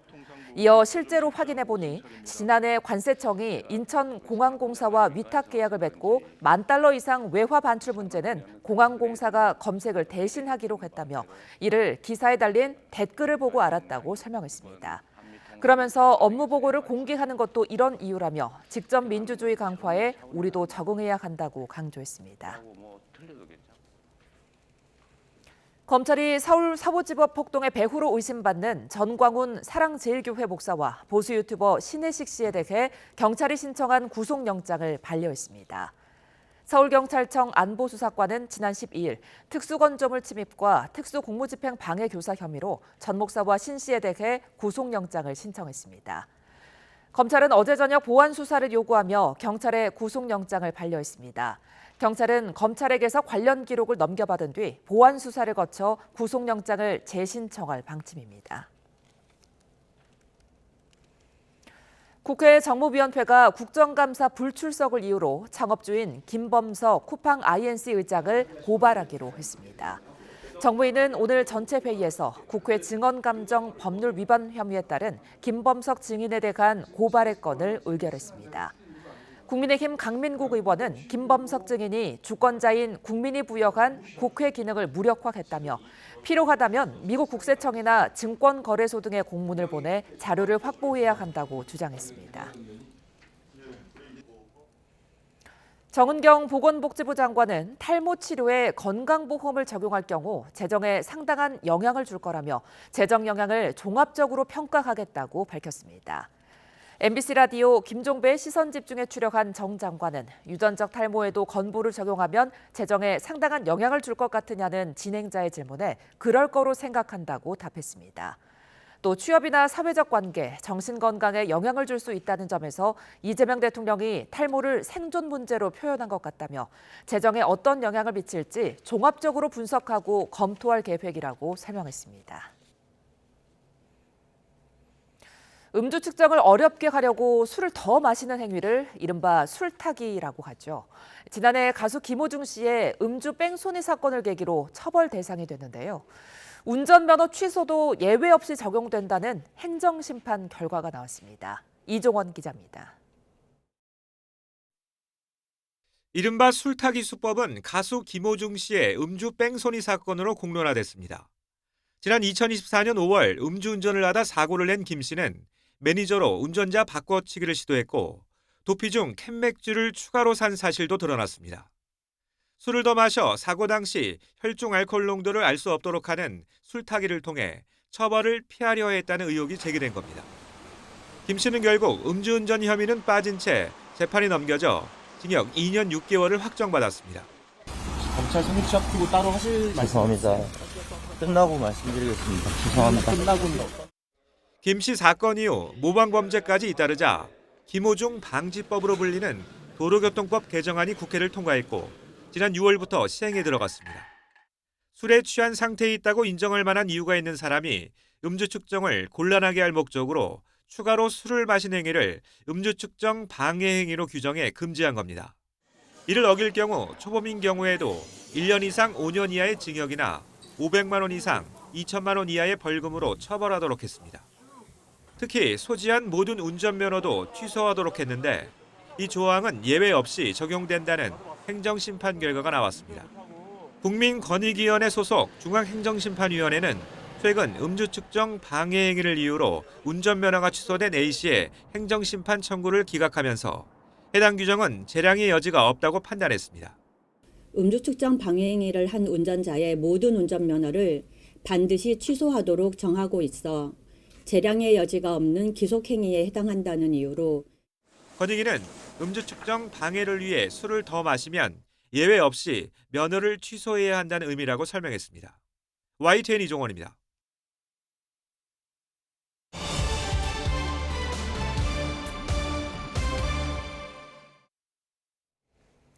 통일교로부터 불법 정치 자금을 받은 혐의로 구속 기소된 권성동 국민의힘 의원의 1심 재판이 잠시 뒤 열릴 예정입니다.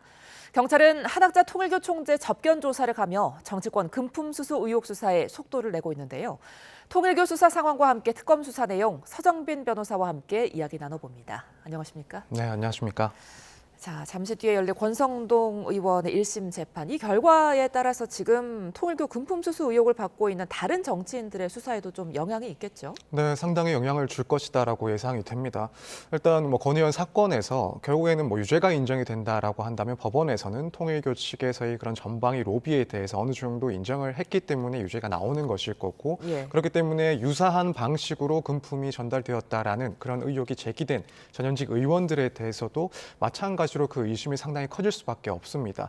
네, 그렇기 때문에 이번 이 권 의원에 대한 1심 선고가 상당히 영향을 줄 것이다. 수사에 있어서도 크게 원동력이 될 것이다라고 조금 짐작을 해볼 수가 있을 것 같습니다. 뿐만 아니라 만약 권성동 의원에 대해서 유죄 선고가 나온다라고 한다면 그 유죄의 중요한 근거 중에 하나가 아무래도 윤영호 전 본부장의 진술이 될 가능성이 높습니다. 그렇다면은 결국 다른 사건들 역시도 윤 전 본부장의 진술로 의혹이 시작이 되고 또 수사까지도 시작이 되고 있는 그런 모양새이기 때문에 향후에 해당 사건들에 대해서 윤 전 본부장의 진술 신빙성을 가늠하는데 중요한 기준이 될 수도 있지 않나. 그래서 세부적으로는 이런 진술 내용에 대해서도 상당히 그 신빙성에 대해서도 영향을 줄 수가 있다, 이렇게 보여집니다. 그렇다면 권성동 의원의 1심 구형량은 얼마나 예상하십니까? 개인적으로 예측하기에는 우선 그 정치자금법 위반으로 재판을 받고 있는 것이고 법정형이 5년 이하의 규정에 두고 있습니다. 그렇다면 구형은 대략 4년 정도가 되지 않을까 수치로는 그렇게 예상을 하고 있습니다. 과거 사례들을 보면은 이 정도 금액이 문제가 됐을 때 2년 혹은 3년 정도의 구형도 종종 있었는데, 일단 이 사건 같은 경우에는 아무래도 이 종교 유착의 의혹이 있는 그런 사건이다 보니, 그리고 또 한편으로는 핵심적인 인사에 대해서 문제가 제기된 상황이었다 보니까 사안의 심각성 자체를 조금 더 중대하게 보지 않을까. 그렇다면 특검에서 4년 정도의 구형을 하지 않을까, 이렇게 예측을 하고 있습니다. 오늘 보석 신문도 같이 진행된다는데 보석 여부는 어떻게 전망하세요? 보석 허가는 사실 좀 기대하기 힘들지 않을까라고 생각이 됩니다. 일단 결국 이때도 가장 중요한 것이 도주의 우려가 있는가 혹은 증거인멸에 염려가 있는가, 이 부분인데 지금 외부적이긴 합니다만 통일교와 관련된 그런 수사가 전방위적으로 이루어지고 있고, 또 주요 증인들이 결국 통일교 인사이다 보니까 만약 보석이 허가가 된다라고 한다면 권성동 의원이나 혹은 통일교 측에서의 입맞추기, 말맞추기도 충분히 가능한 상황이다라고 걱정을 할 수가 있습니다. 그래서 이 점을 본다라고 한다면 결국 재판부에서는 물론 혐의가 어느 정도 인정이 되고 있는지도 중요하긴 하겠지만은 이 부분 관련해서는 사실 보석이 조금 어렵지 않나, 이렇게 생각이 됩니다. 자, 그런가 하면 오늘 오전에는 대통령 관저 용산 이전 특혜 의혹과 관련돼서 김호진 전 국토교통부 1차관이 구속이 됐습니다. 이 부분도 좀 설명을 해주실까요? 네, 일단 혐의 내용을 보면은 21g이라는 업체, 그러니까 김건희 씨와 상당히 친분 관계가 있다라고 알려지고 있는 그 업체에 대해서 해당 업체는 이 종합건설업 면허가 없는데도 불구하고 이 관저 공사를 할 수 있도록 수의 계약을 체결하도록 한다든가 혹은 그밖에 부처를 압박하는 방식으로 이 차관이 관여를 했다라는 내용이 혐의 내용입니다. 그래서 지금 해당 사업 규모 자체가, 공사 규모 자체가 한 10여억이 조금 넘는 금액으로 보이는데 결국 이 해당 공사를 수주할 수 있도록 관여하고 또 관계자들에 대해서 압박한 것은 직권남용이다라는 혐의가 포함되어 있는 것이고, 한편으로는 면허가 없음에도 불구하고 사업을 진행시키도록 추진을 했기 때문에 관련해서는 건설산업법, 산업기본법 위반 혐의도 포함이 되어 있습니다. 거기다가 이런 무자격 업체라는 점을 숨기고 계약 혹은 공사를 진행토록 했기 때문에 이 특경법상 사기 혐의까지도 마찬가지로 포함이 되어 있습니다. 여기에 대해서 법원은 증거인멸의 우려가 있다라고 구속영장을 발부를 한 사항입니다. 아무래도 혐의 내용 자체도 중대한 것이 맞고, 또 한편으로는 관련해서 보고 라인이라든가 혹은 지시 체계 같은 그런 과정에서 관련자들의 그런 진술이 중요한 증거에 해당할 수가 있는데 추후에 불구속 상태에서 재판을 진행하게 되면은 아무래도 관련자 진술에도 영향을 줄 줄 수 있는 그런 사안이라고 평가를 하지 않았나. 그래서 이 증거인멸의 우려가 이번 구속영장에 나오는데 가장 중요한 이유 중에 하나가 되었다라고 보여집니다. 그리고 이제 김 전 차관이 영장실질심사에서 공사업체를 선정할 때 김건희 씨의 의중이 들어갔다 이런 말을 했다고 하는데 그렇다면 이 부분 김건희 씨 수사에 어떤 영향이 분명히 있겠죠? 네, 그렇습니다. 일단 지금 이야기 나온 것을 보면 영장실질심사 과정에서 김 여사의 의중이 반영된 것으로 추정되는 그런 강력한 추천이 지시 라인을 통해서 내려왔다라고 주장을 하고 있고 또 한편으로는 이 김건희 씨와 21g의 그런 친분 관계가 배경에 있었다라는 취지의 진술을 한 것으로 보입니다. 그래서 사실 결국에는 21g이라는 업체가 이 관저 공사에 개입되는 이유가 결국 김건희 씨의 아빠 그리고 김건희 씨와의 그런 친분 관계가 있었다라는 점을 어느 정도 드러내는 그런 정황 증거로 보입니다. 그래서 이 진술을 토대로 아무래도 특검 측에서는 21g 관계자라든가 혹은 대통령실 관계자들에 대한 추가 조사도 충분히 가능하지 않나라고 생각이 되고 결국에는 향후에 이제 김 여사에 대한 김건희 씨에 대한 기소 여부라든가 혹은 공소사실 구성에 있어서도 좀 중요한 그런 퍼즐 중에 하나가 될 것이다라고 생각이 됩니다. 예, 국민의힘 김기현 의원 관련 소식도 좀 짚어보겠습니다. 김건희 특검이 이제 김건희 씨의 로저비비의 가방 수수 의혹과 관련해서 김기현 국민의힘 의원의 자택과 의원실을 압수수색했다고 하는데 지금 김 의원과 김 의원의 배우자가 청탁금지법 위반 혐의의 공범으로 적시가 됐다고요? 네, 그렇습니다. 일단 배우자 이 씨가 2023년 3월에 있었던 이제 국민의힘 전당대회에서 이제 김 의원이 당대표로 선출이 되고 나서 같은 달 이제 김건희 씨에게 약 260만 원 상당의 이 로저비비의 가방을 전달했다라는 점 때문에 청탁금지법상 위반 행위로 일단 혐의가 적시가 되어 있고 여기에 대해서 이제 김기현 의원 역시도 공범으로 적시가 되어 있습니다. 그래서 전달자는 부인이지만 그 전달 사실을 충분히 알고 있었다라는 점을 근거로 한 것으로 보입니다. 따라서 이 과정에서 선물 구매부터 전달까지도 공모한 그런 혐의까지도 포함이 되어 있는 그런 상황입니다. 예. 그러니까 이제 특검에서는 김건희 씨가 통일교 신도들을 입당을 시켜가지고 김 의원을 당대표로 밀었고 그 대가로 이제 정부 차원에서 통일교의 어떤 지원을 약속했다 이렇게 보고 있는 것 같은데 이렇게 된다면 김 의원의 수사 내용이 김건희 씨와 통일교 의혹에도 어떤 영향이 분명히 있을 것 같아요. 네, 그렇습니다. 결국에는 이제 통일교의 그런 집단 입당 의혹과 관련해서 구조적으로는 연결되어 있는 그런 같은 사건의 다른 축이기 때문에 김건희 씨의 그런 재판에서도 상당히 영향을 줄 것이다라고 보여집니다. 이제 지금 김건희 씨 같은 경우에는 이미 아까 말씀하신 그런 혐의점 때문에 정당법 위반으로 기소가 되어 있는 상황입니다. 네. 그런데 이제 만약 김기현 의원과 또 부인이 이런 제공했다라는 그런 가방, 김건희 씨에게 제공했다라는 가방이 당시에 당대표 당선의 그 대가였다라는 점이 수사를 통해서 밝혀진다 혹은 기소까지 이어진다라고 한다면 결국에는 김건희 씨의 그런 통일교 입당 의혹과 관련해서는 상당히 중요한 간접적인 증거가 될 수가 있습니다. 그렇기 때문에 이 수사 결과는 김건희 씨의 재판에서도 상당히 중요하게 영향을 줄 것이다라고 볼 수가 있습니다. 네, 지금 경찰도 수사를 빨리 하고 있는데 구치소에서 한학자 통일교 총재를 접견 조사했다고 하거든요. 어떤 수사의 핵심이 될 만한 증언이 나왔을까요? 사실은 의미 있는 진술은 조금 기대하기 힘들지 않나라고 생각이 듭니다. 일단 진술 거부권을 행사했을 가능성도 충분히 있고 결국에는 본인은 이런 의혹들에 대해서 관여한 적이 없다라는 그런 주장을 하지 않을까. 사실 그 이전에 권성동 의원과 관련된 수사에서도 본인이 직접 관여한 바가 없다라는 것이 자신의 입장이고 또 통일교 측에서도 해당 건에 대해서는 윤영호 전 본부장의 개인적인 일탈이었다라는 점을 주장을 하고 있는 상황입니다. 그렇기 때문에 구조적으로 지금 유사한 이 사안에 대해서도 마찬가지로 혐의를 부인할 가능성이 무척이나 높고 그렇다면 오늘 조사는 이루어지겠지만은 이제 수사기관 입장에서는 의미 있는 그런 진술을 확보하는 것은 상당히 기대하기 어렵지 않나 이렇게 보여집니다. 경찰은 이제 금품 공여의 최종 책임자가 한학자 총재가 아니겠느냐 이렇게 의심하고 있는 건데 이 부분을 어떻게 밝혀낼 수 있을까요? 일단 진술에는 조금 의존하기가 힘든 상황으로 보이고 그렇다면은 결국에는 객관적인 자료를 통해서 증거를 통해서 입증을 해야 되는 부분이긴 합니다. 지금 며칠 전에 이제 10곳에 대해서 압수수색을 진행을 했었고 여기서 상당 부분 증거가 조금 채집이 됐을 거라고 예상이 됩니다.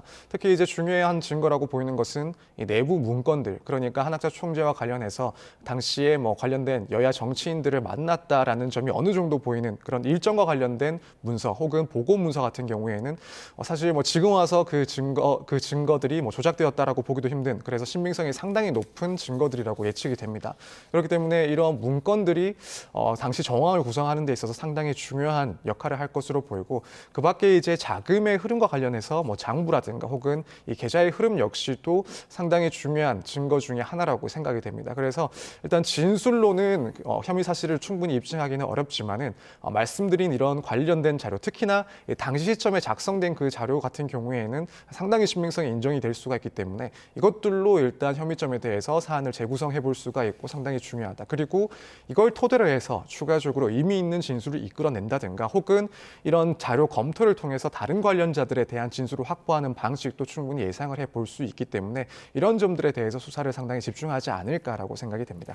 이제 관련해서 김건희 특검팀의 편파 수사 의혹 사건을 경찰이 공수처에 이첩을 했습니다. 지금 특검팀을 이틀에 걸쳐서 압수수색을 했는데 공수처에 이첩한 이유는 뭐라고 보세요?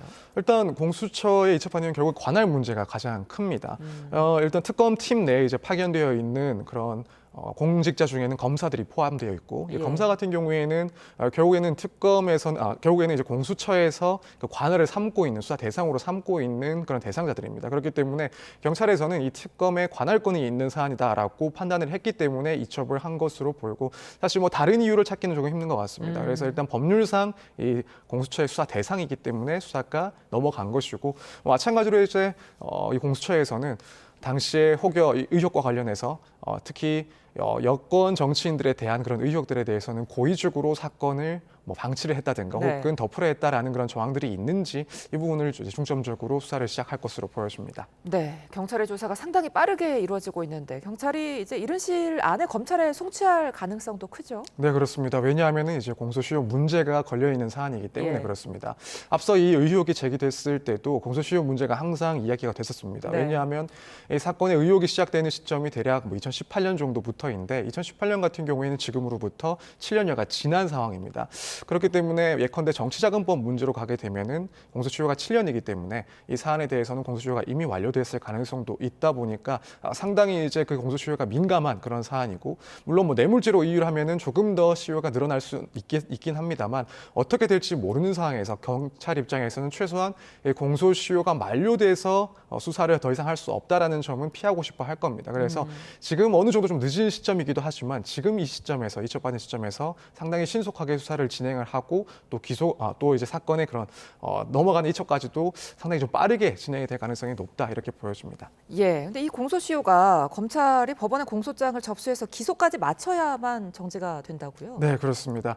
원칙적으로는 이 공소시효라는 것은 공소가 시작될 때까지 그 기한을 이야기를 하는 겁니다. 공소 제기가 될 때까지 기한이기 때문에 이 수사 과정은 계속해서 공소시효가 진행되는 것이고 결국 그것이 멈추는 것은 검찰의 기소가 시점이 되는 겁니다. 그렇기 때문에 지금 이 사안 같은 경우에는 경찰에서도 이 사안에 대해서 빠르게 수사를 하고 검찰로 사건을 넘길 것이고, 검찰에서도 웬만하면은 사실 뭐 추가적인 그런 수사를 상당히 신속하게 진행을 한 이후에 빠르게 기소를 하지 않을까 이렇게 예측이 됩니다. 알겠습니다. 지금까지 서정빈 변호사와 함께했습니다. 오늘 말씀 고맙습니다. 감사합니다.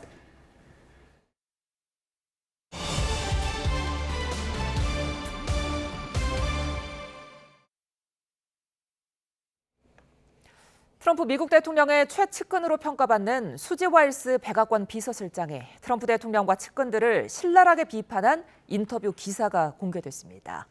당사자인 와일스 실장은 즉각 발언의 맥락을 무시한 악의적인 기사라고 반박했지만 핵심 측근의 폭탄 발언에 백악관은 충격에 빠진 모습입니다. 박영진 기자입니다. 미 대중문화 월간지 베니티 페어는 지난 1년간 수지 와일스 비서실장과 10번 이상 인터뷰했다며 기사를 공개했습니다. 그런데 내용이 말 그대로 폭탄 발언 수준입니다. 와일스 실장은 트럼프 대통령을 향해 알코올 중독자의 성격을 가졌다며 자신이 할 수 없는 일은 없다는 시각으로 행동한다고 말했습니다. JD 벤스 부통령은 10년간 음모론자였던 인물이라고 신랄하게 비판했고, 일론 머스크 테슬라 CEO는 케타민 중독자라며 천재들이 그렇듯 이상한 사람이라고 평가했습니다. 트럼프 대통령의 정적들에 대한 기소는 일종의 정치적 보복이라는 점을 인정하면서 베네수엘라 마약 의심 선박 공습도 마두로 대통령이 항복할 때까지 계속될 거라고 말했습니다. 또 상호 관세 정책에 대해 트럼프 대통령과 엄청난 의견 불일치가 있었다며 예상보다 훨씬 고통스러웠다고도 털어놨습니다. 하지만 인터뷰가 공개되자 와이스 실장은 즉각 자신의 발언이 맥락에서 벗어나 인용됐다며 악의적으로 조작된 기사라고 반박했습니다. 음모론자라는 비판을 받은 벤스 부통령도 와이스 실장을 옹호했습니다. And Susie Wiles, we have our disagreements. We agree on much more than we disagree, but I've never seen her be disloyal to the President of the United States, and that makes her the best White House Chief of Staff that I think the President could ask for. 트럼프 대통령 역시 자신이 술을 마시지 않아 다행이지 만약 마셨다면 알코올 중독자가 됐을 가능성이 크다며 대수롭지 않다는 반응으로 상황을 무마했습니다. 하지만 CNN은 인터뷰 내용이 공개된 후 백악관 보좌진과 트럼프 대통령의 측근들이 와이스 실장의 가차없는 평가에 충격과 혼란에 빠졌다고 전했습니다. YTN 박영진입니다. 자, 맥도날드 옆에 서 있는 자유의 여신상 점점 옆으로 기울더니 그대로 고꾸라져 버렸습니다. 자, 현지 언론에 따르면 현지 시각 15일 브라질 과이바시 일대에 시속 최대 90km의 강풍이 몰아쳤다는데요. 바람을 이겨내지 못하고 대형마트 앞에 서 있던 24m 높이의 자유의 여신상 복제품이 쓰러진 겁니다. 특히 세계 종말을 다루는 영화나 드라마 장면과 비슷한 모습이어서 SNS를 통해 이 사고 영상이 빠르게 확산하고 있는데요. 다행히 이번 사고로 인명이나 재산 피해는 없었던 것으로 알려졌습니다. 한 여성이 팔꿈치를 휘두르면서 몸부림을 치자 뒤에 서 있던 다른 여성이 뒤통수를 칩니다. 너나 할 거 없이 머리채를 잡아당기며 난투극이 시작됐는데요. 현재 시각 15일 멕시코의 수도 멕시코시티 시의회 본회의장 풍경입니다. 시정 감독기구 신설을 논의하는 과정에서 야당이 의장석을 점거하자 여당 의원들이 끌어내려고 하면서 몸싸움이 벌어졌다는데요. 국회 선진화법 시행 전까지 우리 국회에서도 심심치 않게 보던 장면이 떠오릅니다. 어째서인지 물속에 승용차 한 대가 이렇게 잠겨 있습니다. 이색 콘셉트의 수영장인가 싶지만 사실 사고 현장인데요. 현지 시각 11일 프랑스 남부 라시오타에서 차량이 수영장 건물을 뚫고 돌진해서 깊이 3.4m 물속으로 빠진 겁니다. 차량에는 운전자 38살 여성과 5살 딸이 타고 있었지만 다행히 곧바로 구조되면서 큰 부상은 없었다고 하는데요. 현지 당국은 운전자가 브레이크와 가속 페달을 혼동하면서 사고를 낸 것으로 보고 있습니다. 관람객들이 모여 고대 시대에 만들어진 우물을 들여다보고 있습니다. 도자기부터 청동 문고리, 주전자, 목검 등 고대 유물 수백 점이 전시돼 있다는 이곳. 고대사 박물관이구나 싶지만 현지 시각 16일에 새로 개통한 지하철역입니다. 이탈리아 로마의 콜로세움 인근에 신설된 콜로세움 로마 포럼 유적역인데요. 공사 과정에서 발굴된 1세기경 고대 로마의 생활소품들이나 주택, 목욕시설 등 다양한 건축 유적들을 역사 안에 보존해 두기로 한 겁니다. 지하철 요금은 1.5유로, 우리 돈 약 2,600원만 내면 누구나 자유롭게 관람할 수 있다고 합니다. 12월 겨울치고는 포근한 날씨가 이어지고 있습니다.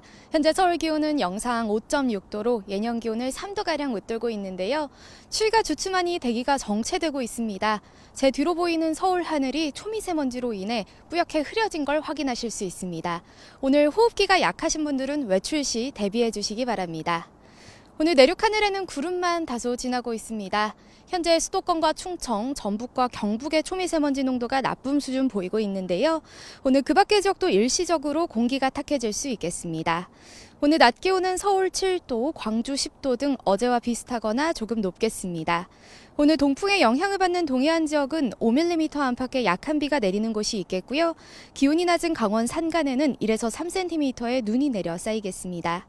오늘 밤 사이에는 북서풍이 불며 미세먼지가 해소되겠지만 내일 아침 반짝 영하권입니다. 그래도 예년보다는 높은 수준이 되겠고요. 당분간 심한 추위는 없겠습니다. 다가오는 주말에는 전국 곳곳에 비구름이 지날 전망입니다. 오늘 강수 소식이 있는 동해안을 중심으로는 너울성 파도가 높게 일겠습니다. 해안가 접근에 자제하는 등 안전사고에 각별히 유의하시기 바랍니다. 지금까지 YTN 원희다입니다. 이상으로 수요일 뉴스나우 마칩니다. 시청해주신 여러분 고맙습니다.